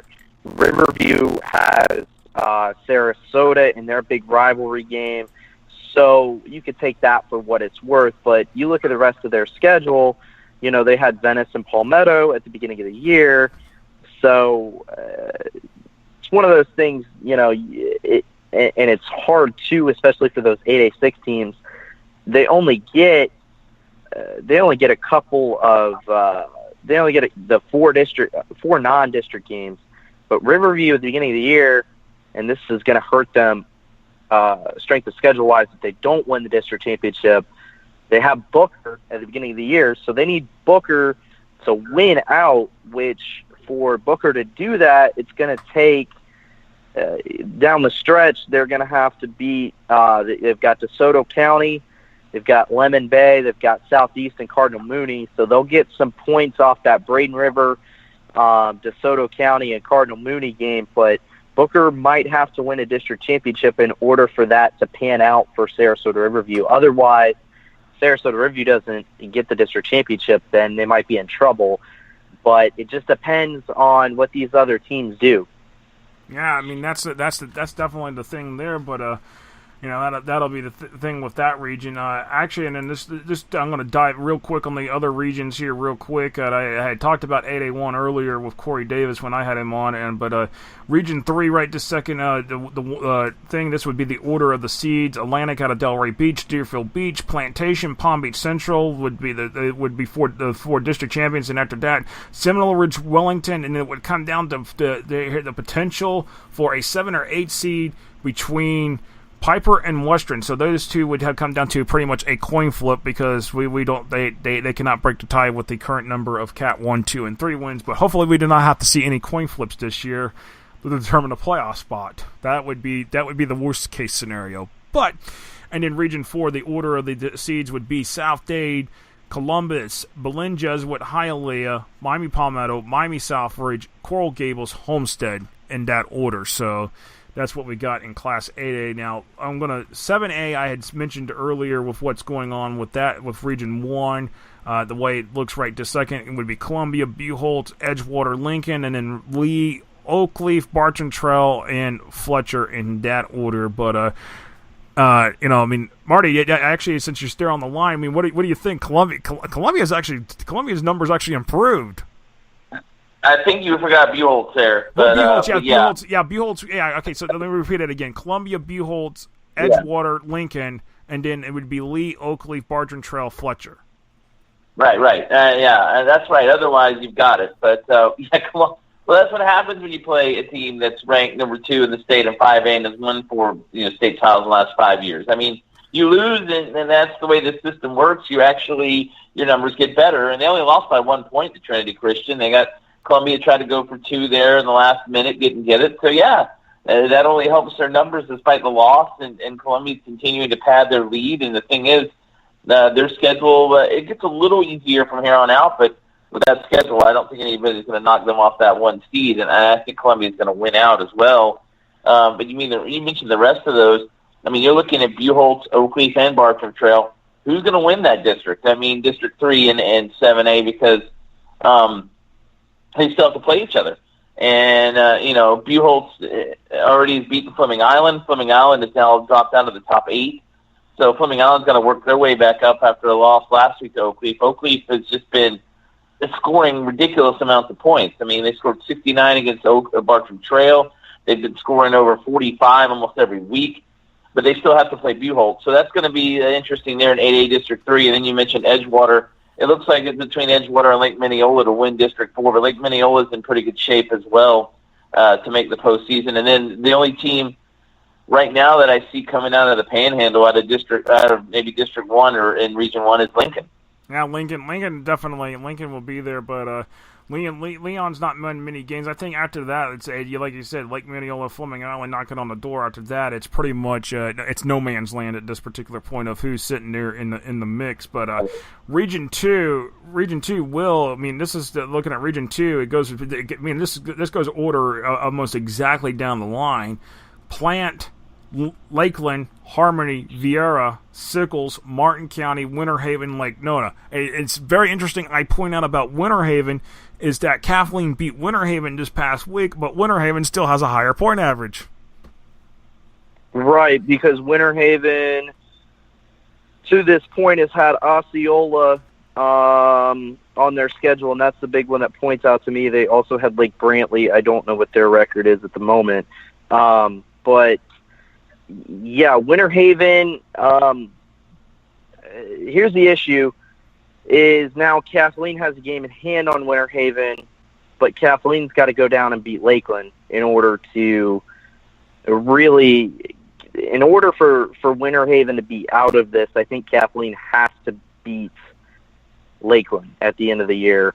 Let me look at that schedule. Kathleen. Well, they played Lakeland. Well, Kathleen did play Vanguard, so I'm wondering why that maybe the factor is because of Winter Haven playing Osceola, and maybe Winter Haven's had a couple more good games. I would say at this particular point as well.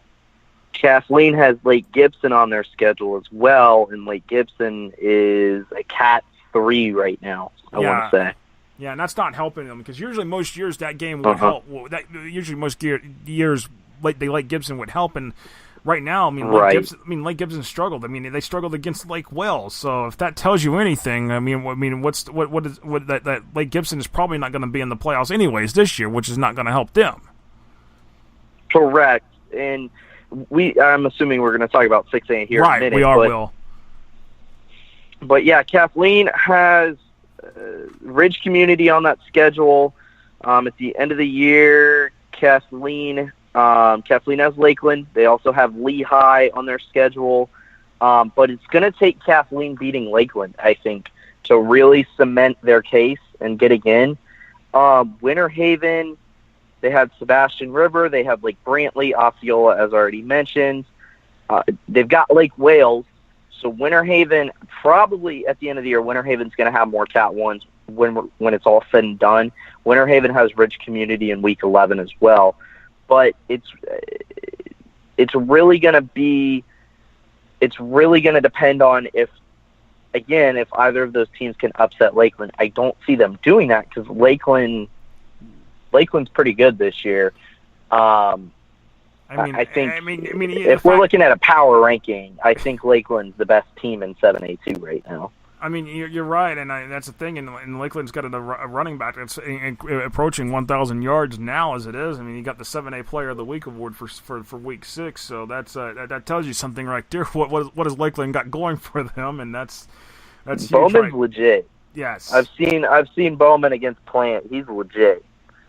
And that's the thing, and then hey, maybe it's a Plant Lakeland showdown in round 3 this year. We'll see. But Region 3 right now, the order would go Venice, Pinellas Park, Tampa Bay Tech, Riverdale, Braden River, Palmetto, Bloomingdale, Plant City. I don't think we expected 7A. We expected 7A9 to be good, but I don't think we accept. I don't think we realized it was going to be this good. There's 3 undefeated teams right now: Tampa Bay Tech, Bloomingdale, and Plant City. I mean that's the thing. Tampa Bay Tech. I mean those teams. That's the thing, and they all got to play each other still in the next few weeks. Mm-hmm. And you've already got, like you said, District 11 with Venice, Braden River, and Palmetto. So you're looking at 2 districts with 3 teams each right now. Although Venice beating Braden River last week, I don't think it's going to matter that Venice beat Braden River last week because both teams are going to make the playoffs at the very top of that. But you're right that District 9 is a bit of a surprise, and we'll see if they can hold that when they play each other as the season goes on. But right now, Tampa Bay Tech, I'm sure, as you said, you thought would be there, but you probably didn't expect Bloomingdale and Plant City to be undefeated at this point in the season. Well, here's the thing. No, I didn't. Yeah. And let's bring up the fact that we've got Plant City and Armwood this week. That's a big one. That's a big one. And I think that's a winnable one for Plant City, actually. Because Armwood, I saw them against Jefferson. Armwood isn't the same team anymore in that they're not going to score 40 to 50 points on you every week like they used to under Sean Callahan. I think under Evan Davis, they're a little bit of a different team offensively. Their identity isn't to run up the score like they used to. They're going to put you in that grinder defensively. They've got a really good defensive, especially along their front seven. They've got guys all around that can get the backfield and wreak havoc between Ricardo Watson, Raul Whitaker. They're going to put you in that grinder defensively. So, but this is a winnable one for Plant City, I think, because Armwood isn't the same team that they were offensively a couple of years ago. I mean, I can agree with you on that one. I mean, that's going to be the thing there, and I mean, and you know, right now the problem with District 7A 10 and 7A 12. I mean, the other teams outside 7A and in the 7A 12, which is a 3-team district. I mean, they close. I mean, Gulf Coast is at 38-17, and South Fort Myers is sitting at 33-40. I just don't see either of those teams. I mean, I just don't see either of those teams right now. Gulf Coast might be able to contend, but here's the thing. And then you look at 7A, 10 with the Pinellas Park district. Countryside sitting there right knocking on the door outside the thing, potentially at number 9 right now. St. Petersburg at 10, but Eastlake, which is a little bit further down. Those are the three teams that It seems like they're bidding up on each other. They can't figure out their identity. It's like St. Petersburg last week. It just is like against Pinellas Park. St. Petersburg just literally collapsed against Pinellas Park. I mean, Pinellas Park is a very good football team this year. Let's not deny it. I don't think anybody else is going to get out of 7A10 except for Pinellas Park, simply because of Tampa Bay Tech, or simply because of the three teams coming out of. Right. I have a really strong feeling that three teams are going to come out of 9 and that three teams are going to come out of 11.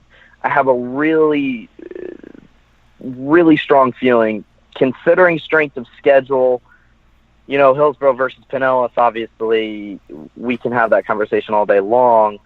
But I think that Pinellas, looking at St. Petersburg's schedule, they've got South Sumter. They had Gibbs.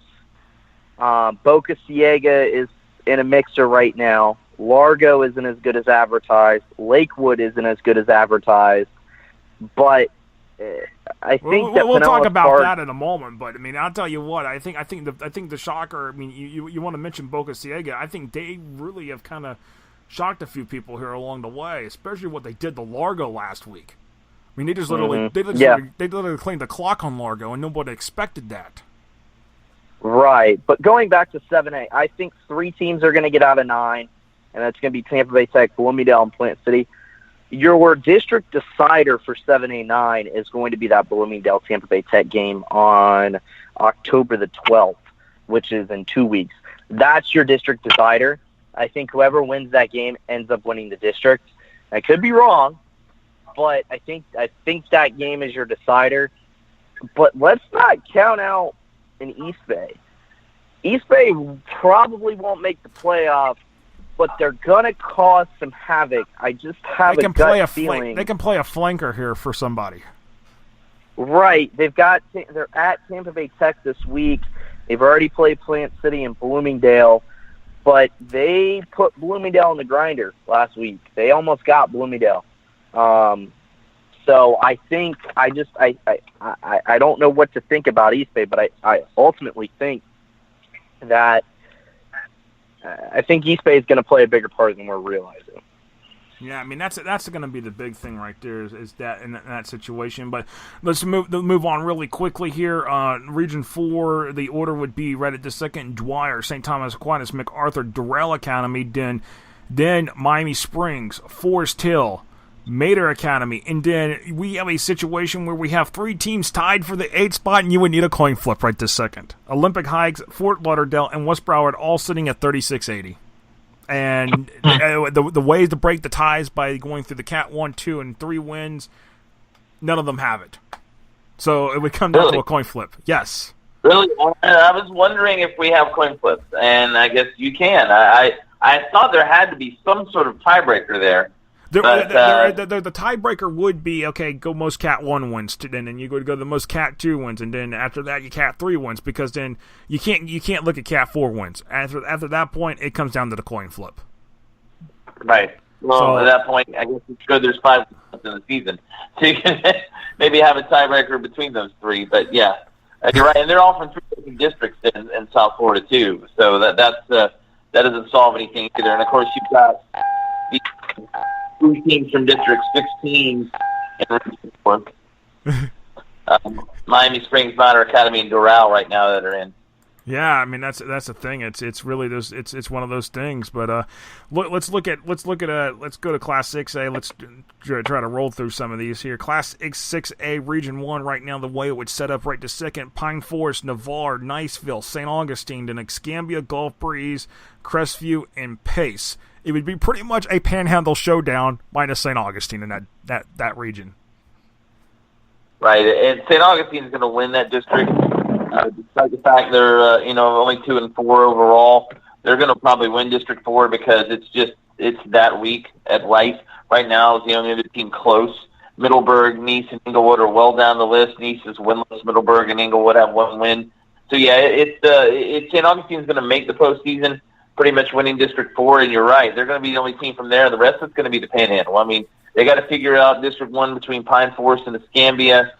You got Navarre and Gulf Breeze and Pace out of District 2, and then Niceville and 3 along with Crestview. So yeah, those Panhandle teams are going to dominate that 6A Region 1, with the exception of St. Augustine, who to do this. And I think if it was to hold up the thing, the Escambia, the place St. Augustine, yeah, Escambia would make that trip all the way over the Foots Brumley. But I think Escambia will win that. St. Augustine, I think, and a lot of people agree with me, St. Augustine would be a one and done this year. Yeah, this year I agree, and they're just not. I mean, they played a tough schedule. They're not the team that they've been for really the past 20 years. No, they're not. And Will going into Region 2 in this classification right this second. This is how it would go: Gainesville, Armwood, Mitchell, Lake Wells, then Vanguard, Lake Weir, South Lake, Chamberlain. Yeah, I think Lake Wales is better than people are giving credit to. In all honesty, I think Lake Wales is probably the 3rd best team in that region. I think Mitchell's going to be a one and done this year. In all honesty, they're not the team that they were last year. They lost a lot of seniors. Chamberlain's non-district schedule is really going to hurt them down the stretch. They, aside from Bloomingdale, their non-district schedule is a combined 9-14, and threatening to get worse, especially with Spoto on that schedule that Chamberlain plays this week. Riverview out of Tampa was on that schedule that they beat. So I think Hillsborough gets in over Chamberlain, in all honesty. Although Hillsborough lost their first 3 non-district games, you have to consider who those were against. Plant, Jefferson, and Plant City were all on that non-district schedule for Hillsborough. So I think Hillsborough gets in over Chamberlain simply because Chamberlain was viewed as a low-tier team 2 years ago when they redid the scheduling in Hillsborough County and centralized funding and downtown made schedules rules again. And that's the thing right there, is that Hillsborough County centralized scheduling with everything there, but I mean right there on the outside of those 3, the outside looking in right at the second is Hillsborough, Springstead, Lake Gibson, and Ocala Forest. Those are the 4 right there sitting out that in that mix. I mean Sebring's kind of low in the midst. I think after that point, after Sebring, it gets touchy feely there. Yeah. Sorry, go ahead. No, it's going to be come and go for those teams. I mean, I don't think once you look from Sun Lake down, I just don't think any of those teams are going to be in the mix. Right, and talking about District 5 and 6A, because I know that one pretty well. Gainesville and Vanguard play next week, so on the 12th, so that'll decide that. I don't think Lake Weir and South Lake are going to make it. There's 4 teams from District 5 right now in the top 8. But neither Lake Weir or South Lake. Lake Weir's played Gainesville. They already lost to them. They haven't played Vanguard. South Lake hasn't played Gainesville or Vanguard. I don't expect you're going to see those teams make it to the end. It's going to be Gainesville and Vanguard out of District 5. Now, we'll see. But, the Gainesville and Vanguard winner obviously would win the district. Maybe Lake Weir can hold on, but I don't know. It seems like it's going to be tough. Because right now you have half of Region 2 coming from that District 5. Yeah, that's definitely. Right now, District 5. It's Lake. You know what? Lake Weir is actually looking pretty as a pretty solid team. If they can get to 7 wins, and there's a chance they could, that would be huge. Because Lake Weir has not been in this kind of position in a long time. No, they haven't, and really, again, they still have to play Vanguard. They've already lost to Gainesville in District. They've lost to Eastside, so they're right. They could win 7. You're right. I don't think they're going to be Vanguard. And South Lake still has to play all those teams. Lake Weir, Gainesville, and South Lake actually, and Lake Weir just beat South Lake Friday night, so that helped them a lot right there. So that's a huge win for them. And right now Lake Weir 4-2 coming in here in the week 7, and again, like you said, they got Vanguard left, on that slate, and at this particular point, Force could be a winnable game for them, and then beating Leesburg, they should be able to handle Leesburg easily. Yeah, I agree, and so that's what it's going to come down to. That was a big win for Lake Weir. You're right, and that's why they might be able to hang around. As Wolf said, he thinks Mitchell's a one and done there from District 6. But Lake Wales, further down with a chance to move up. But I just think South Lake isn't going to be there in the end. But we'll see. Stranger things have happened. Maybe, as you guys were talking earlier about Lake Gibson probably not making it. Springstead probably on the outside looking in. So, yeah, Region 2 shapes up kind of that way. But right now it's being dominated a bit by the North Central Florida teams. Right. And then you got something to say, Will, before I dive into the rest of these regions real quick? Yeah, District 6 is probably only going to take Mitchell, just kind of going off of Marty's point. Springstead, Sun Lake, and Lando Lakes are kind of bouncing off of each other, so to speak, and Pasco, too. They're kind of bouncing off of each other and ruining each other's chances, I think. I haven't looked too much into that district, just since I've been so focused in Hillsborough County lately, but we've kind of come to a point to where usually only one team comes out of that district. Obviously, last year it was Mitchell, and I think it'll be Mitchell again, barring any Land O'Lakes or Sun Lake or Springstead, for that matter, any of those upsets. But yeah, I only think District 6 takes one team, which will allow a 6A5 or a 6A7 to take multiple, or even a 6A8. Yeah, and then you're right about that. And I'll just say this: the prospects for Pasco are not looking good this week, considering they're hosting Fort Myers. So there's that. Yeah, and that was a rescheduled game. I was talking to Doug about that, actually, Doug Pugh. It was a rescheduled game because Tom McHugh, their head coach, realized that Superior Collegiate wasn't going to be an FHSAA team this year. They rescheduled with Fort Myers, and Fort Myers is probably going to take them to the cleaners. And that's not going to be a beautiful thing, not at all. So let's go. Let's talk about Region 3 with Fort Myers, who is actually leading Region 3 right into 2nd and 6A. Fort Myers, Barron Collier, Charlotte, and then Clearwater. Right now would be the district thing, because it would be the 4 district champs, and then after that would go Lehigh, Naples, North Fort Myers, Largo. 2 teams I did not mention that I think a lot of people, one team people are probably going to come at me for, and I'm not mentioned that would be in the slot. Cape Coral, who is undefeated right now. Now Cape Coral 5-0, they could get the 6-0, 7-0, and then work their way in.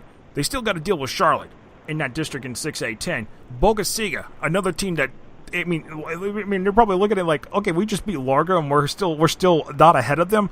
I think that works itself here down the line. But the thing is, Boca Ciega still has to deal with Clearwater at some point in the next few weeks. Boca Ciega lost 67-6 in 3 quarters of varsity play against Pinellas Park in the Classic. So a lot of people didn't even think about them. I don't know what to think about Boca Ciega right now. They're 4-2. But they took Largo to the cleaners. That's just it. You took Largo to the cleaners, and Largo was and a lot of people are like, "Oh, Largo's the district favorite." Well, apparently Largo's not as good as advertised. So thank you very much. Right, and I thought the same thing about Clearwater coming in, and then they've got a quarterback by the name of Rhett Monty who's just dominated for them, and I don't know. I think District 6A. I can't remember off the top of my head. I think it's 6A9. Yeah, that's your district. That's 6A9 with Clearwater. And I don't. Sorry, I had a brain fart there, but yeah, I don't know what to think about it. With Boca Ciega beating Largo like that, it puts the seat of mind. Like I saw Largo against St. Petersburg. They didn't look all that great, but they definitely looked better than how I viewed Boca Ciega and how I viewed Clearwater coming into the year, in all honesty. So it's just, again, it's another reason why we play the game. And I'll be honest with you, I know Tampa Bay is your area, there will, but when I heard Boca Ciega had beaten Largo, I know that Boca Ciega is not supposed to beat Largo at all. But so 40-14, so that score that definitely got my attention. I don't know. I do not know that Boca Ciega has much of a football tradition at all down there. Boca Ciega wasn't supposed to beat Largo last Friday. They weren't supposed to beat Largo the Friday before that. They weren't supposed to beat Largo last year. They weren't supposed to beat Largo 10 years ago, 20 years ago. I don't care. Let me hold on 1 second. Let me do something here. Let me see if I can pull it up. I got to do this. I got to do this since we're talking about it. I've got to go back to. I want to go back to the Joe Pinko's forecast for last week. Oh boy, he's about to show me up. No. This is not. No, it's not showing anybody up. It was the forecast. I know we had Columbia by 14 over Trinity Christian. That was wrong. Largo was a 14-point favorite. And that went way wrong. That's why we can't trust Joe Pinko's all the time. Got to pick our own games sometimes.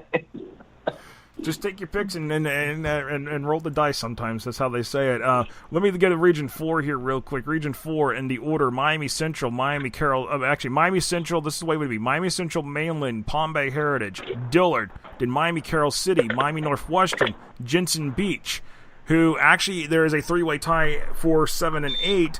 Jensen Beach would win it because they would get the 7th spot because they have a Cat 2 win versus O'Galley and New Smyrna Beach, who do not. And then for the A spot, it would come down to O'Galley and New Smyrna Beach on a coin flip. I love these coin flips. But I don't think we're going to have any. I just don't think we're going to. Yeah, I don't think we should either. No. You know what? And Josh is going to like this. I think it's funny. Yeah. Josh is going to like this idea because maybe with these ties, we should make them play a district tiebreaker. I know that tiebreaker. Let's get out let's play the Kansas City tiebreaker. How about that? Right, exactly. So the way we used to for district titles, we don't have to do that anymore. But yeah, that's interesting. I figured there'd be a way to at least break ties. So that is interesting that they still coin flips, but. Right. It's like the fair play points in the FIFA World Cup. How they awarded Japan the round of 16 bid because they had more fair play points than it. I think it might. I don't remember who it was. It was somebody big. I know that. But yeah, it's like the fair play points. Yeah, definitely. Let's look at this. Let's look at this for 5A Region 1 in the order: Trinity Christian, Godby. Then after this, the 3 and 4 seeds would come down between Mosley and Ribault, both holding a 39-50. Go to a coin flip to find the 3 and 4 seeds, if that was to hold. So there's that. Then after that, it'd be 5 bowls. West Florida 6, Ponte Vedra 7, Swanee 8.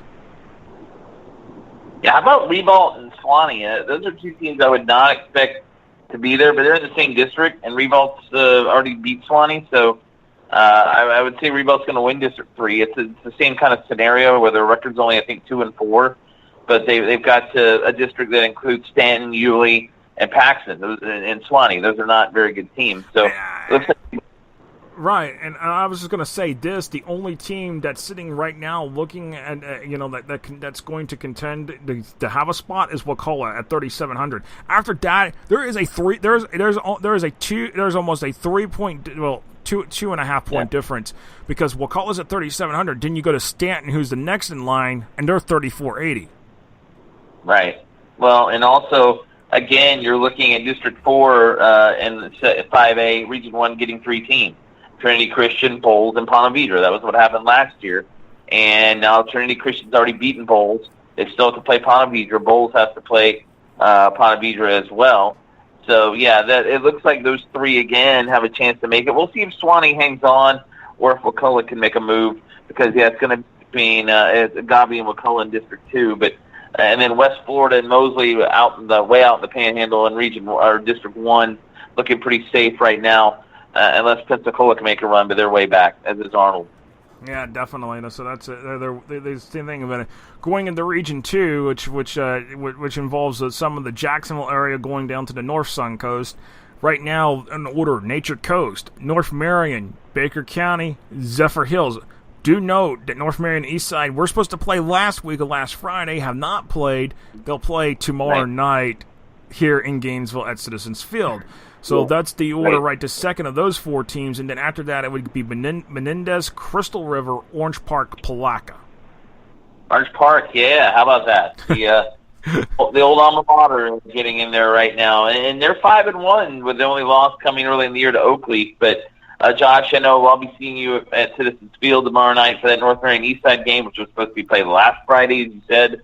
And the thing for this is a district championship game in District 6 because the only other team in the district is Bellevue. They're on. No, and we will not even talk about Bellevue. I know. So this is a district championship game. My only question is with this game is if Eastside needs to win it, I think, because they're outside right now, outside the top 8. North Marion may have a shot at still making the playoffs even with a loss to Eastside because of the schedule they play. It's been tougher so far. So that will make that game interesting. I think it means more to Eastside. And then you said Baker County, Menendez, and Baker County so already beaten them this year. So it looks good for them to win District 5. And then you got Crystal River and Nature Coast. That's interesting out of District 7. Crystal River, I think, surprising a lot of folks this year so far. Nature Coast has been there before. So, yeah, the game tomorrow night is a big one. District 5, and I mentioned Menendez and Baker County, but Orange Park's in that district as well. They still have to play Menendez and Baker County. So a lot going to be happening there in District 5 as well, and Palaca's another team that has a shot. Yeah, and then Hernando is sitting right on the outside. I mean, they've taken 2 district losses the past 2 weeks. So Hernando's got to step it up with Coach Casimir in his first year. They've got to step it up now because now they're sitting there looking behind the 8 ball. And I mean, Eastside, depending on how the game goes with North Marion tomorrow night, Ridgeview sitting right on the outside, River Ridge. I mean, those are the teams that are sitting right there on the outside and right to second. District 5A 8. 17 district might only take 1 team into the playoffs right this second. I mean, that's how it's looking right this second. Right, but they've got 4 or 3 or 4 undefeated teams in district play at this point. Zephyr Hills, Hudson's in there, a couple others. So it's not. It's far from done.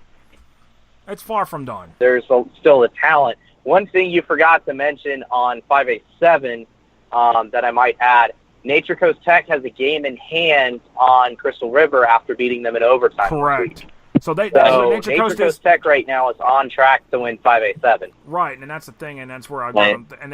And they would be the top seed right now in the region. So that's huge. That was a huge win for them to beat Crystal River. And Crystal River with Cliff Lowery in his first year at Crystal River, that I'm actually surprised by, because Crystal River really did not have a good season last year. Now for Cliff Lowery to go in there and be at this position, I mean, to already be, sitting here I think it's 5-1 now.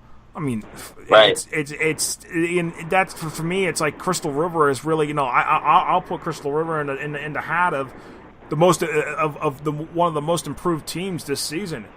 I mean, as long as they keep winning, I mean, that's you have to give them credit for that. I mean, right.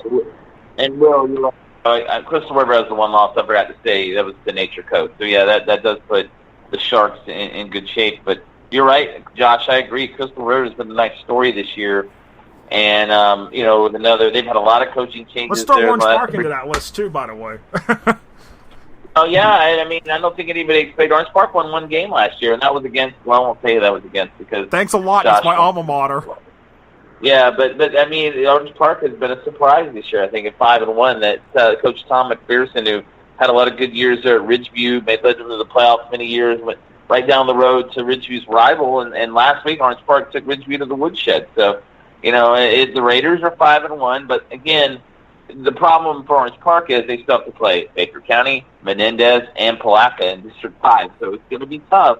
And, Baker County already with a win over Menendez, so they have right now the upper hand in that district, and they also have that game with Orange Park coming up. So, yeah, it's going to be tough, but Orange Park in pretty good shape right now at 5-1.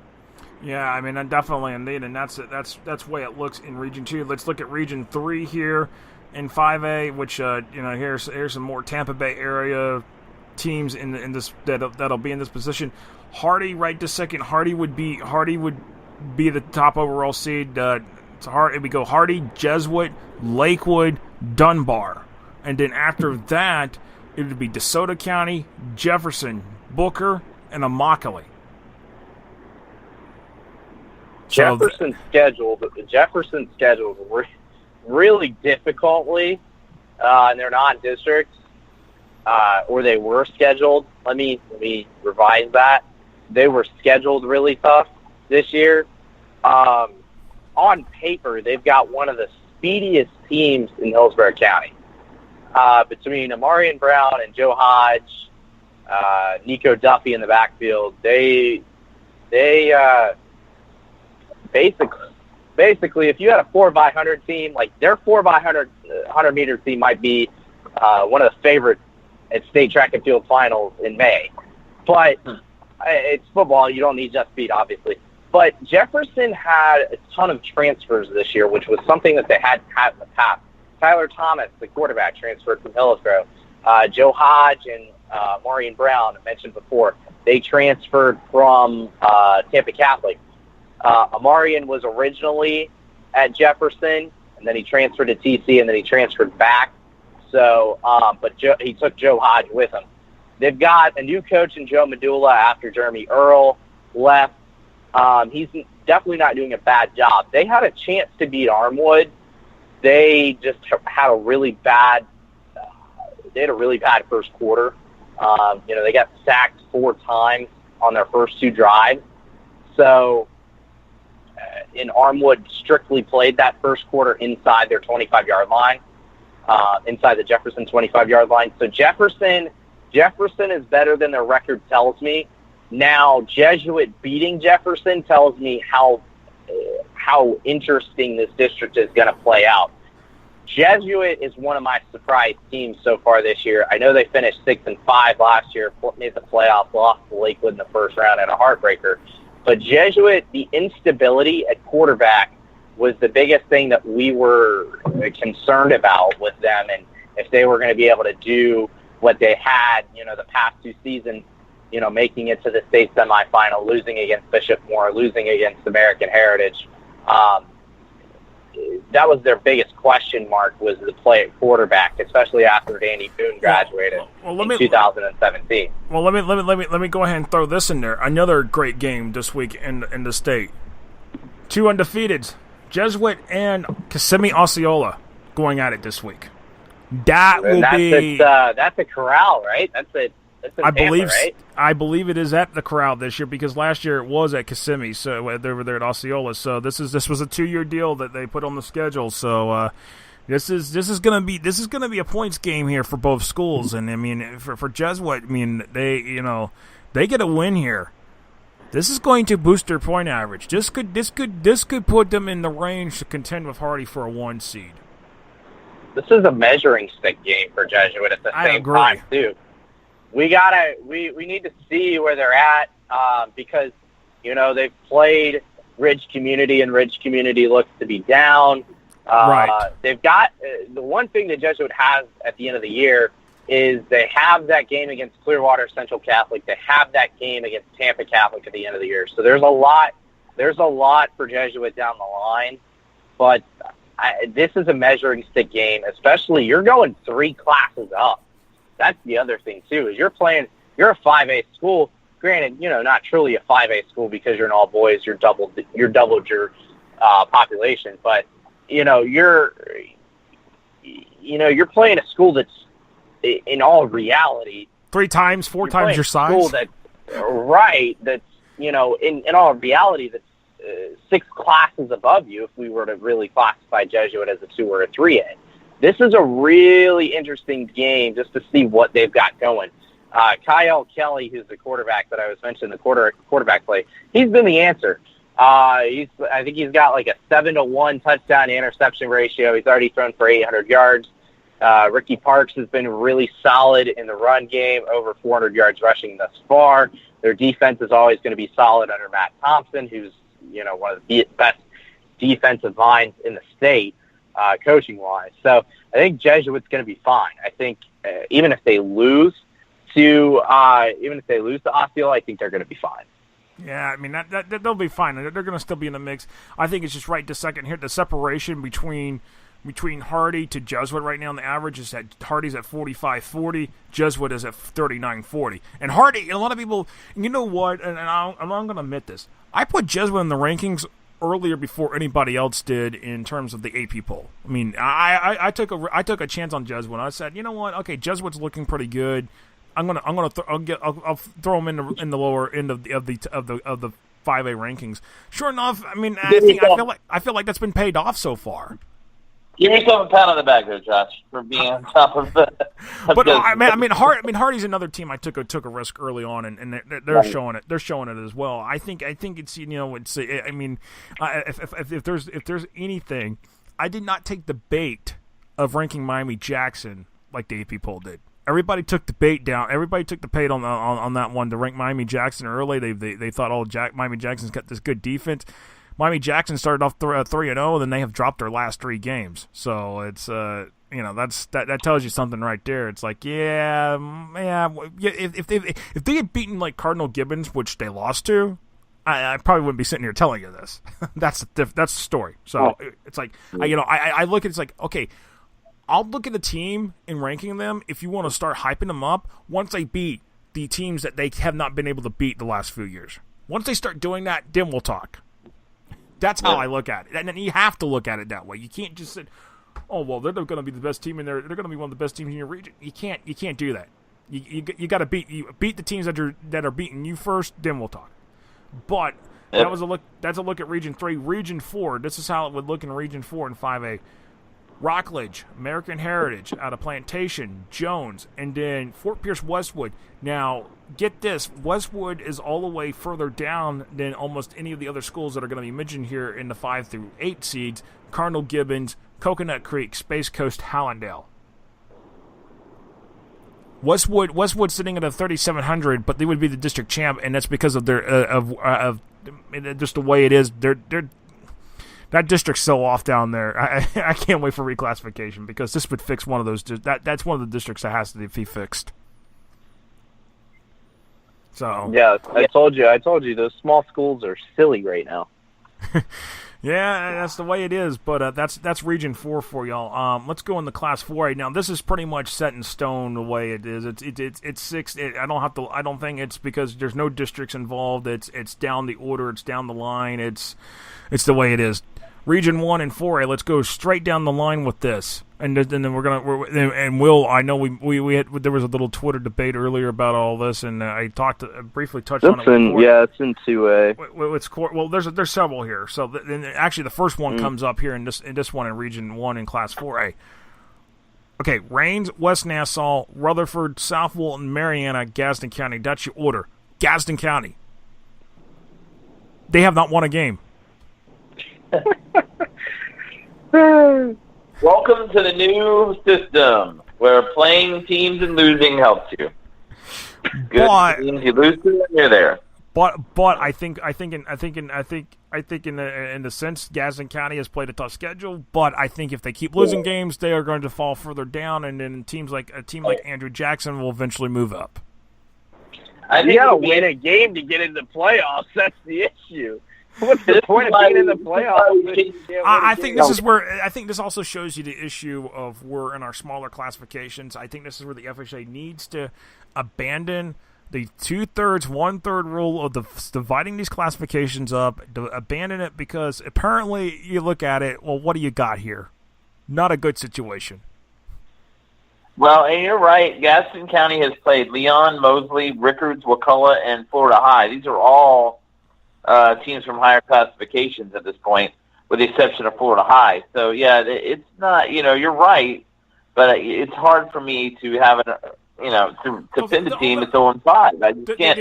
The only problem I got with Gadsden County is you have all this talent. You're a one-county school now. You've had all this talent, especially the talent that came over from West Gadsden, East Gadsden, and combined into a school. You're in year 2. What is the problem of not being able to win a game? That's what I need to figure out here. Besides the schedule, I think there was a couple of those games that they could have won. But they only lost by 1 point to Leon, but you're right, 14-15. But other than that, they've lost 33-7, 55-32, 35-0, and 45-8. They haven't been close. So you make a good point. I'm interested to see if Andrew Jackson, who in Jacksonville, who decided this year they were only going to play teams in 4A or below. They went almost independent. If they can make the playoffs, because they're actually, in fact, I take that back. They're playing Terry Parker this week, who is in 5A.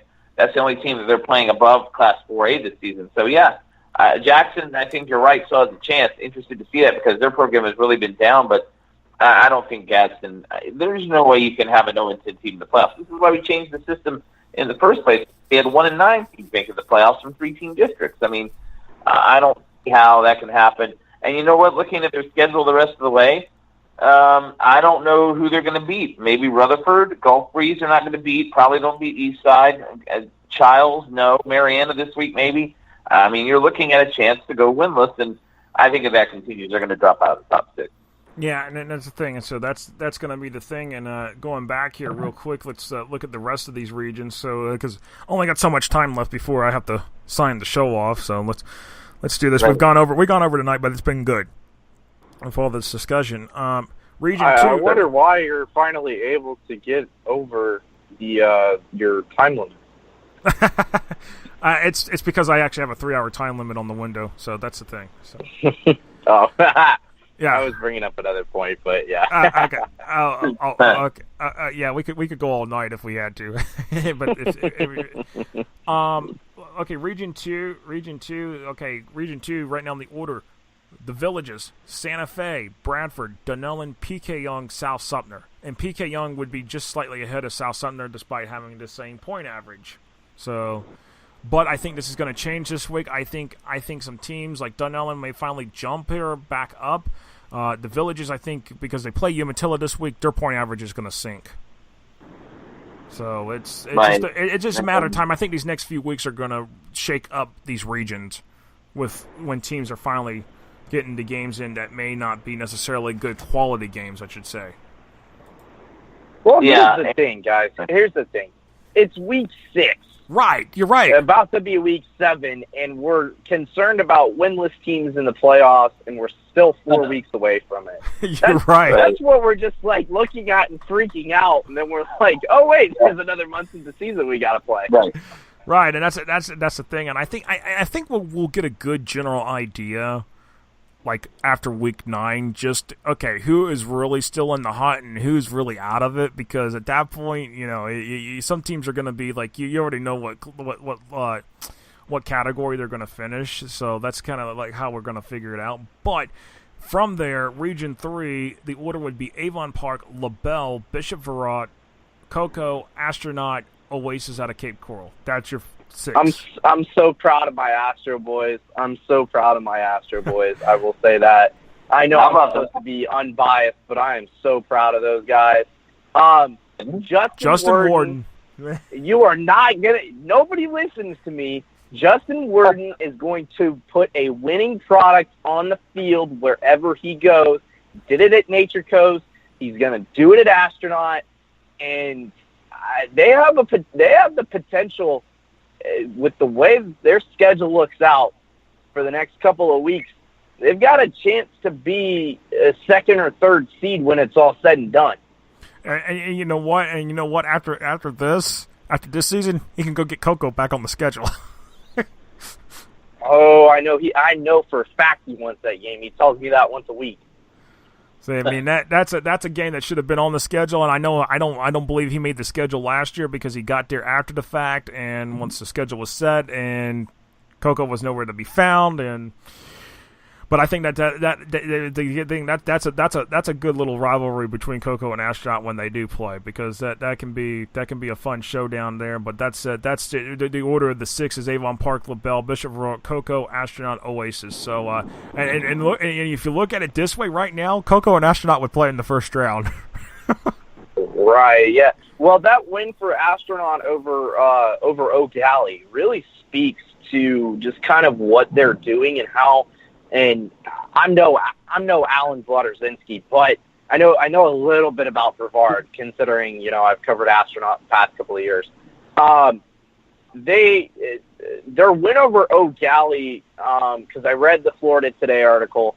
It sounded like Oak Alley had a lot, and obviously Chris Sands is a pretty good coach, so I know his ties back to Brooksville Central.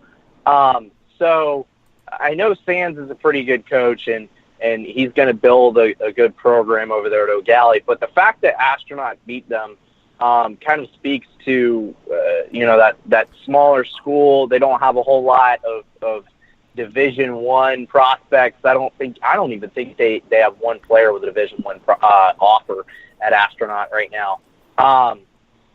So just with what they've been able to do against some of those schools with larger prospects, better prospects, they've been able to kind of defy some odds out there with the team that they've got. But again, I'm telling you, Justin Worden is going to put a quality winning program on the field wherever he goes. Yeah, definitely. And looking at Region 4, the order: Booker T. Washington, University School, Monsignor Pace, Glade Central, Key West, Pinecrest out of Fort Lauderdale. Booker T. Washington is 3-3. University School is 5-0. But who is playing the tougher schedule? Booker T. Washington. Yeah, wasn't that the issue a couple of years back with Miami Central and with Booker T and Miami Central? Well, yeah. Booker T last year, because if we had the 6 seeds instead of the 4 last year, they would have been in, but the Booker T was out. And with the increase of this is actually where I could say the increase in the points for loss. This is a good example of why they did it. Booker T Washington, look where they're sitting at now. So the schedule is definitely right. So the schedule is definitely playing in their favor. Yeah, well, their schedule is ridiculous, and they've been winning enough games this year to where the schedule component put them at the top, and you should expect to see them there. That last year, the 5-5 record because of the schedule that they had, but I mean, it's only fair, I think, that Booker T is there. University School will be up there as well. Glade Central's having a nice year, so I think you'll see those teams. Key West probably holding on. Pretty big difference between Pinecrest, who's number 6, and Gulliver Prep. Almost 3-point difference between 6 and 7 right now in Region 4. Yeah, definitely, indeed. And let's get. I need to roll through this because I only got about 25 minutes left before I do have to sign the show off. Let's looking at this Class 3A Region 1. We got in the order it's Baldwin, St. Joseph, Florida High, Pensacola Catholic, Episcopal, and Fort White. So that's the order of that region, and I know Fort White was on the outside looking in this week, but last week, but they're in right there in the mix now.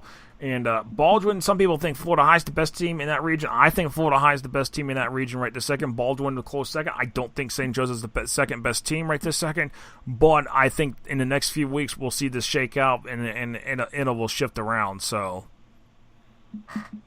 A little surprised to see Fort White has been struggling right now in that 6th spot, but how about Episcopal number 5 and kind of quietly moving along, but still a long way to go, and not a big difference between Episcopal at 5, Fort White at 6, and Taylor County really in Providence. The only team that really in region 1 looks to get out of it is Newberry, and Newberry hasn't won a game this year. And I don't think Newberry's not going to make it in like they did last year. That's not going to happen. No. So all negative. Right. Yeah. Hey! I'm sorry. I do have to enter a negative here sometimes. Be careful. I might start calling you Stephen A. Smith. No. All right. Looking at Region 2, this is where I have a little bit of issue with Region 2 in a moment, and I'll talk about it real quick here. Order right to second. Region 2 would be the order: First Academy out of Orlando, Kings Academy, Cardinal Newman, Father Lopez, Melbourne Central Catholic, Holy Trinity. First Academy is undefeated, yes, but First Academy's schedule, in my opinion, they're not the best team in Region 2 right to second. The best team in Region 2, in my opinion, is actually Kings Academy. That's because some of their teams that are actually on the schedule in their conference in the Southern in the Southeastern Football Conference, as they call it, the Southern Football Conference now, as they call it. There's some actually pretty good, strong teams that it's helping them out, and in that case, I feel like Kings Academy is a much better program, but First Academy, I just feel like their schedule's weak, so there I just leave it at that. But again, this is why they play the games on the field. We'll figure it out in the next few weeks what happens. Now I'm gonna go to Region 3 here. All right, people, don't holler me about Clearwater Central Catholic here in a moment.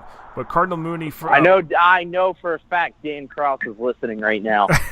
I already know. I know Dan Krause is listening, and I know Dan's a good guy. I love him, and but Cardinal Mooney, it orders Cardinal Mooney, Berkeley Prep, Clearwater Central Catholic, Tampa Catholic, Lakeland Christian, and then Calvary Christian out of Clearwater. The problem here is that the only reason why Clearwater Central Catholic is not sitting at that one position is the divisor. They've played 6 games. Cardinal Mooney and Berkeley Prep have only played 5, so that's it all comes down to the divisor at the end of the day. Once they have more games and Clearwater Central Catholic takes their bye week, it'll all balance out. Simple as that, people. And the Week 10 showdown between Cardinal Mooney and Clearwater Central Catholic, if both of those teams come into that game undefeated, that is going to be a major game of the week. I'll tell you that right now. Yeah, CCC, and I'll be in Houston for it. But yeah, CCC, the other big thing about it, they beat Berkeley Prep in Week 1, which is interesting just because the Berkeley Prep rest of their schedule, they played pretty tight. I want to say they're 4-2 right now. I don't have my notes in front of me. But I want to say they're 4-2 at the moment. They beat Tampa Catholic for the first time in forever last week, which was good. And a good morale builder for what they've got going on and moving forward. Now, let me interject something. Let me interject something. Were you including? Hold on, let me ask a question. Were you including Northside Christian in that ranking? No, that they would be in Class 2A. So we'll talk about that in a moment. You're totally right. That's my fault. No, let me interject something here real quick about Berkeley Prep this week.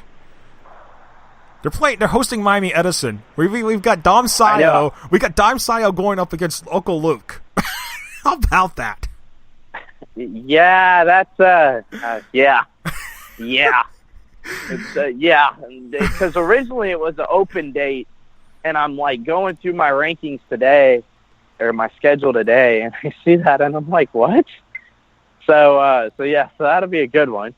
Yeah, definitely. It's at Berkeley Prep, so I give Berkeley Prep the edge just because it's at home, and they don't have to travel 4 hours. But I don't know. Berkeley Prep, But I wonder where Uncle Luke is putting them at the hotel. Remember, week 1 in Naples, when they played Naples week 1, where did Uncle Luke put the team up at a hotel on the night before? At the Ritz-Carlton in Naples. Put them in the Ritz. Yeah, I was going to say the Ritz-Carlton. Yeah, yeah, that's gonna. I mean, Berkeley Prep is only about 15 minutes. I wouldn't even say 15 minutes. I'd say more like they're about 5 minutes from Tampa International. So we might even hear about them flying up to Tampa, in all honesty, and booking the Marriott at the airport, because Berkeley Prep's only about a 5 to 10 minute drive from TIA. So I don't know. I mean, they're about 15 minutes from downtown. I had to throw that in there because of the way things are. Region 4 and 3A. This is the order: American Heritage Del Rey, Chaminade Madonna, Palmer Trinity, Benjamin, Westminster Christian, Everglades Prep, in that order. Chaminade Madonna, I think eventually will get to be the top seed overall, just because I feel like they're playing a tougher schedule. I mean, don't get me wrong, American Heritage is playing a tough schedule too, but I think Chaminade Madonna just has a tougher schedule at the end of the day. Just the way I feel. But after that, the 1 and 2 is going to. The 1 and 2 seeds, I think it's pretty much it's American Heritage Del Rey and it's Chaminade Madonna. That's anybody else, forget it. So let's just leave it at that on that one. One more note on the Uncle Luke situation. The Florida Panthers are in town for the Lightning game on Saturday. So you may be reading a news story about them booking the same hotel. So I wouldn't be surprised. All right. So Class 2A, Region 1, let me get through this quickly. North Florida Christian, Osceola Christian, University Christian, McClay, Eaglesview, Monroe Day. I think University Christian is technically the best team in that region. I'm sorry to say it, but I think it'll all balance out. If University Christian had not lost to Bradford Friday night, I think we'd be talking them being 2 or 1 seed right this second. So we'll leave it at that on that particular point. All right. So, I mean, the thing, Region 2, Victory Christian, Foundation Academy, Trinity Christian Deltona, St. Francis Catholic, Oak Hall, Kingdom Prep. Victory Christian is the best team in 2A North. I'm sorry, University Christian fans, but I don't care. Victory Christian is good. I've seen them twice. They're good. I think this is the year. I'm going to probably speak up for the north part of the state and say that University Christian can play with Victory Christian, but I haven't seen University Christian this year, and they did lose to Bradford last week, so that was a bit of a surprise to see because their only previous loss had been the Bulls. But, yeah, I think Victory Christian is very good. And from that Region 2 as well, teams in the area that I'm in Gainesville, Oak Hall and St. Francis had to play Monday night. And the rivalry, those two rivals, Oak Hall won that game, and yet they're both still in the 4 and 5 spot. St. Francis still a point ahead, so looks good for those two teams. But yeah, Victory Christian, and then North Florida Christian in the north, as well as University Christian. Those, to me, as you can see, probably the two best teams in this area. And we haven't got to South Florida yet, but we know the defending state champ in 2A is down in Region 4. Yeah, definitely. Talking about Kingdom Prep real quick. Let's touch on that. Kingdom Prep is sitting at 0-6 right now. They're 0-6. Yep, you've got another winless team. Kingdom Prep has just been getting blown out by teams. That's the other part about it. They've been getting killed, and behind them in 7th is a very good, underrated 3-2 Zephyr Hills Christian team. And Zephyr Hills Christian, lost against, I believe they lost against IMG White, and it was like 3-0. So you've got a very good Zephyr Hills Christian team back there in 7th that's now being slighted because Kingdom Prep had a better strength of schedule. But I think it eventually will play out for Zephyr Hills Christian as long as they win their games. That's all they got to do. I think if they had beaten IMG Academy White, we wouldn't be talking about this right now either. So, that's the thing.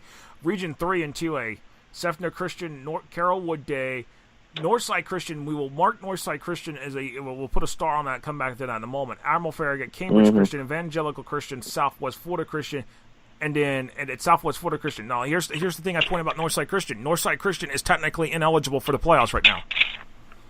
They have a 3-year playoff ban. At this particular point, Admiral Farragut would be the 3. That would be a 3. That would be the 3 seed. Cambridge Christian 4, Evangelical Christian 5, Southwest Florida Christian 6. Yeah, it's going to be interesting. Yeah, because the north side, it's going to be interesting to see how that plays out simply because of the north side influence. I mean, north side honestly shouldn't even be there anyway, just considering the fact that they're 1-4 at the moment. Yeah, I don't know what to think, just considering that.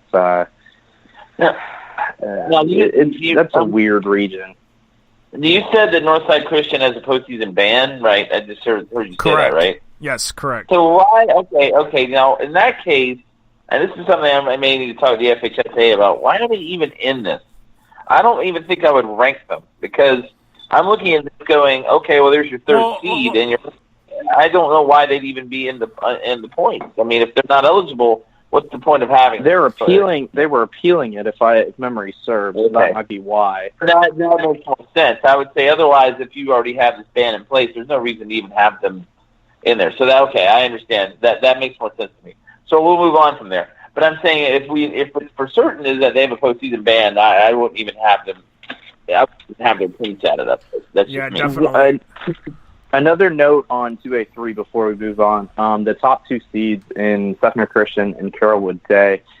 What a turnaround for both of those programs. You know, they started out, Sefner Christian's at 5-0 right now.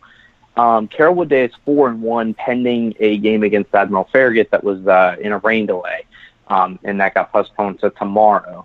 But those programs, Sefner Christian was 1-8, and Carrollwood Day was 2-7 last year. And now they're at the top of 2A3. The turnaround has been amazing to see between those two programs. And look at how it got flipped on its head with Cambridge Christian now in the 5-hole. Yeah. So, I mean, you're definitely right about that. And Cambridge Christian is not having the success that they've had the last few years. I mean, especially dropping the Masters Academy, that kind of hurt them last week big time. Mm-hmm. So let me get into Region 4 here real quick. Surprise! This is a big surprise here this year. Miami Christian in their first year, and they're 5-0, and they're holding the number 1 spot in Region 4. After that, it's Moorhaven, St. John Newman. St. John Newman does have a makeup game at some point with Keswick Christian that will be from Week 1. And Champagnat Catholic sitting in the 4, Glades Day 5, Naples First Baptist 6. So that is the order of those teams in Region 4 in Class 2A. And last but not least, Class 1A, the rural region. We'll go from there here. Region 1 right now, it's in the order Vernon, Jay, Baker, Northview, Holmes County, Graceville. In that order, Region 2, Jefferson County, Bluntstown, Sneeds, Cottondale, Port St. Joe, Weewa, Hitchika. And then Region 3, Chiefland, Madison County. Madison County and Dixie County are tied, but Madison County has more Cat 1 wins, so they'd be the 2 seed to be the Madison. So Chiefland, Madison County, Dixie County, Lafayette, Union County, Hamilton County. Hamilton County, another 0-5 team sitting in a 6 seed spot right to second. So, but I expect that to change. I expect it to change. I expect Branford to be. I expect the end of the season. I expect Branford to be holding that 6 seed. Well, yeah, they have a couple wins already, so yeah, that makes sense. And Hamilton's about to be 0-6 this week when they play Dixie County. So yeah, that's not going to get much better there. But I expect that Madison will end up being the number 1 seed based on their schedule. But Chiefland is having a nice year; they're undefeated at the top of Region 3. Yeah, definitely, I agree with that. And then Region 4: Pahokee, Hawthorne, Frostproof, Crescent City, Fort Meade, Williston. And Williston only has 1 win, but look at Williston's schedule. There's your answer. Absolutely. Yeah, Frostproof is in there as well. Right, yeah, Frostproof 3. Yeah, Pahokee, Hawthorne, Frostproof, Crescent City, Fort Meade, Williston. Right, Frostproof and Fort Meade play that annual rivalry game at the end of the year that's going to end up determining kind of who gets placed where. There was no movement. I know that region for a fact. There was no movement among the top 6. From last week's rankings to this week's rankings. Frostproof had Victory Christian last week. They lost to them pretty badly. It was 35-14 or something along those lines. But Frostproof is always going to be in it. Fort Meade has Avon Park this week, so if win or lose, Fort Meade's going to get helped out, especially if Avon Park, finishes at 9-1 in a Cat 1 position. They'll be helped out by that average, but yeah, there was no movement from week to week. Pahokee will end up as the number 1 seed, as they always seem to do. But Frostproof and Fort Meade Frostproof can end up threatening that number 2 seed at the end of the year. In all honesty, Fort Meade should be in the playoffs.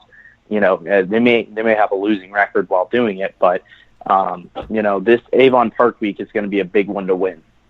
Yeah, definitely. I definitely agree with you on that. And the only team I can tell you right now that I do not expect out of that region to even contend for a playoff spot would be Bronson. Okay, Bronson is 0-5. Let's just leave it at that. Wildwood is actually going to be in the mix, but Wildwood is not the same Wildwood as they were last year, so we'll leave it there on that one. Kingdom Prep's 0-6, but they're in there. Yeah, but I don't expect Kingdom Prep to make it in, so let's just leave it from there. Okay. So, any final thoughts, gentlemen, before we have to sign off? No, we have. I think we covered all of it at this point. The longest way to show. We normally seem to do. Yeah, we somehow end up stretching the time out to forever. But guys, let me go ahead and start closing the show out. Y'all stay on the line for a minute while I get the show closed out. Yes, sir. All right. It's week 7. It's time to close the show out. We'll get ready for the games. Games tomorrow night. Games Friday night. Even a few Saturdays. So follow us on FloridaHSFootball.com for all your score updates, and on Twitter at FLAHSFootball. For my guest tonight, Corey Davis, Will Turner, Marty Paulman. Appreciate everybody that has been on with us tonight and listening and talking to us through on the chat and stuff, and we'll definitely have more fun next week. We'll talk more football in the Sunshine State next week right here on the FloridaHSFootball.com radio show. So long and good night.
This has been a production of FloridaHSFootball.com. Copyright 2018, Florida HS Football LLC. All rights reserved.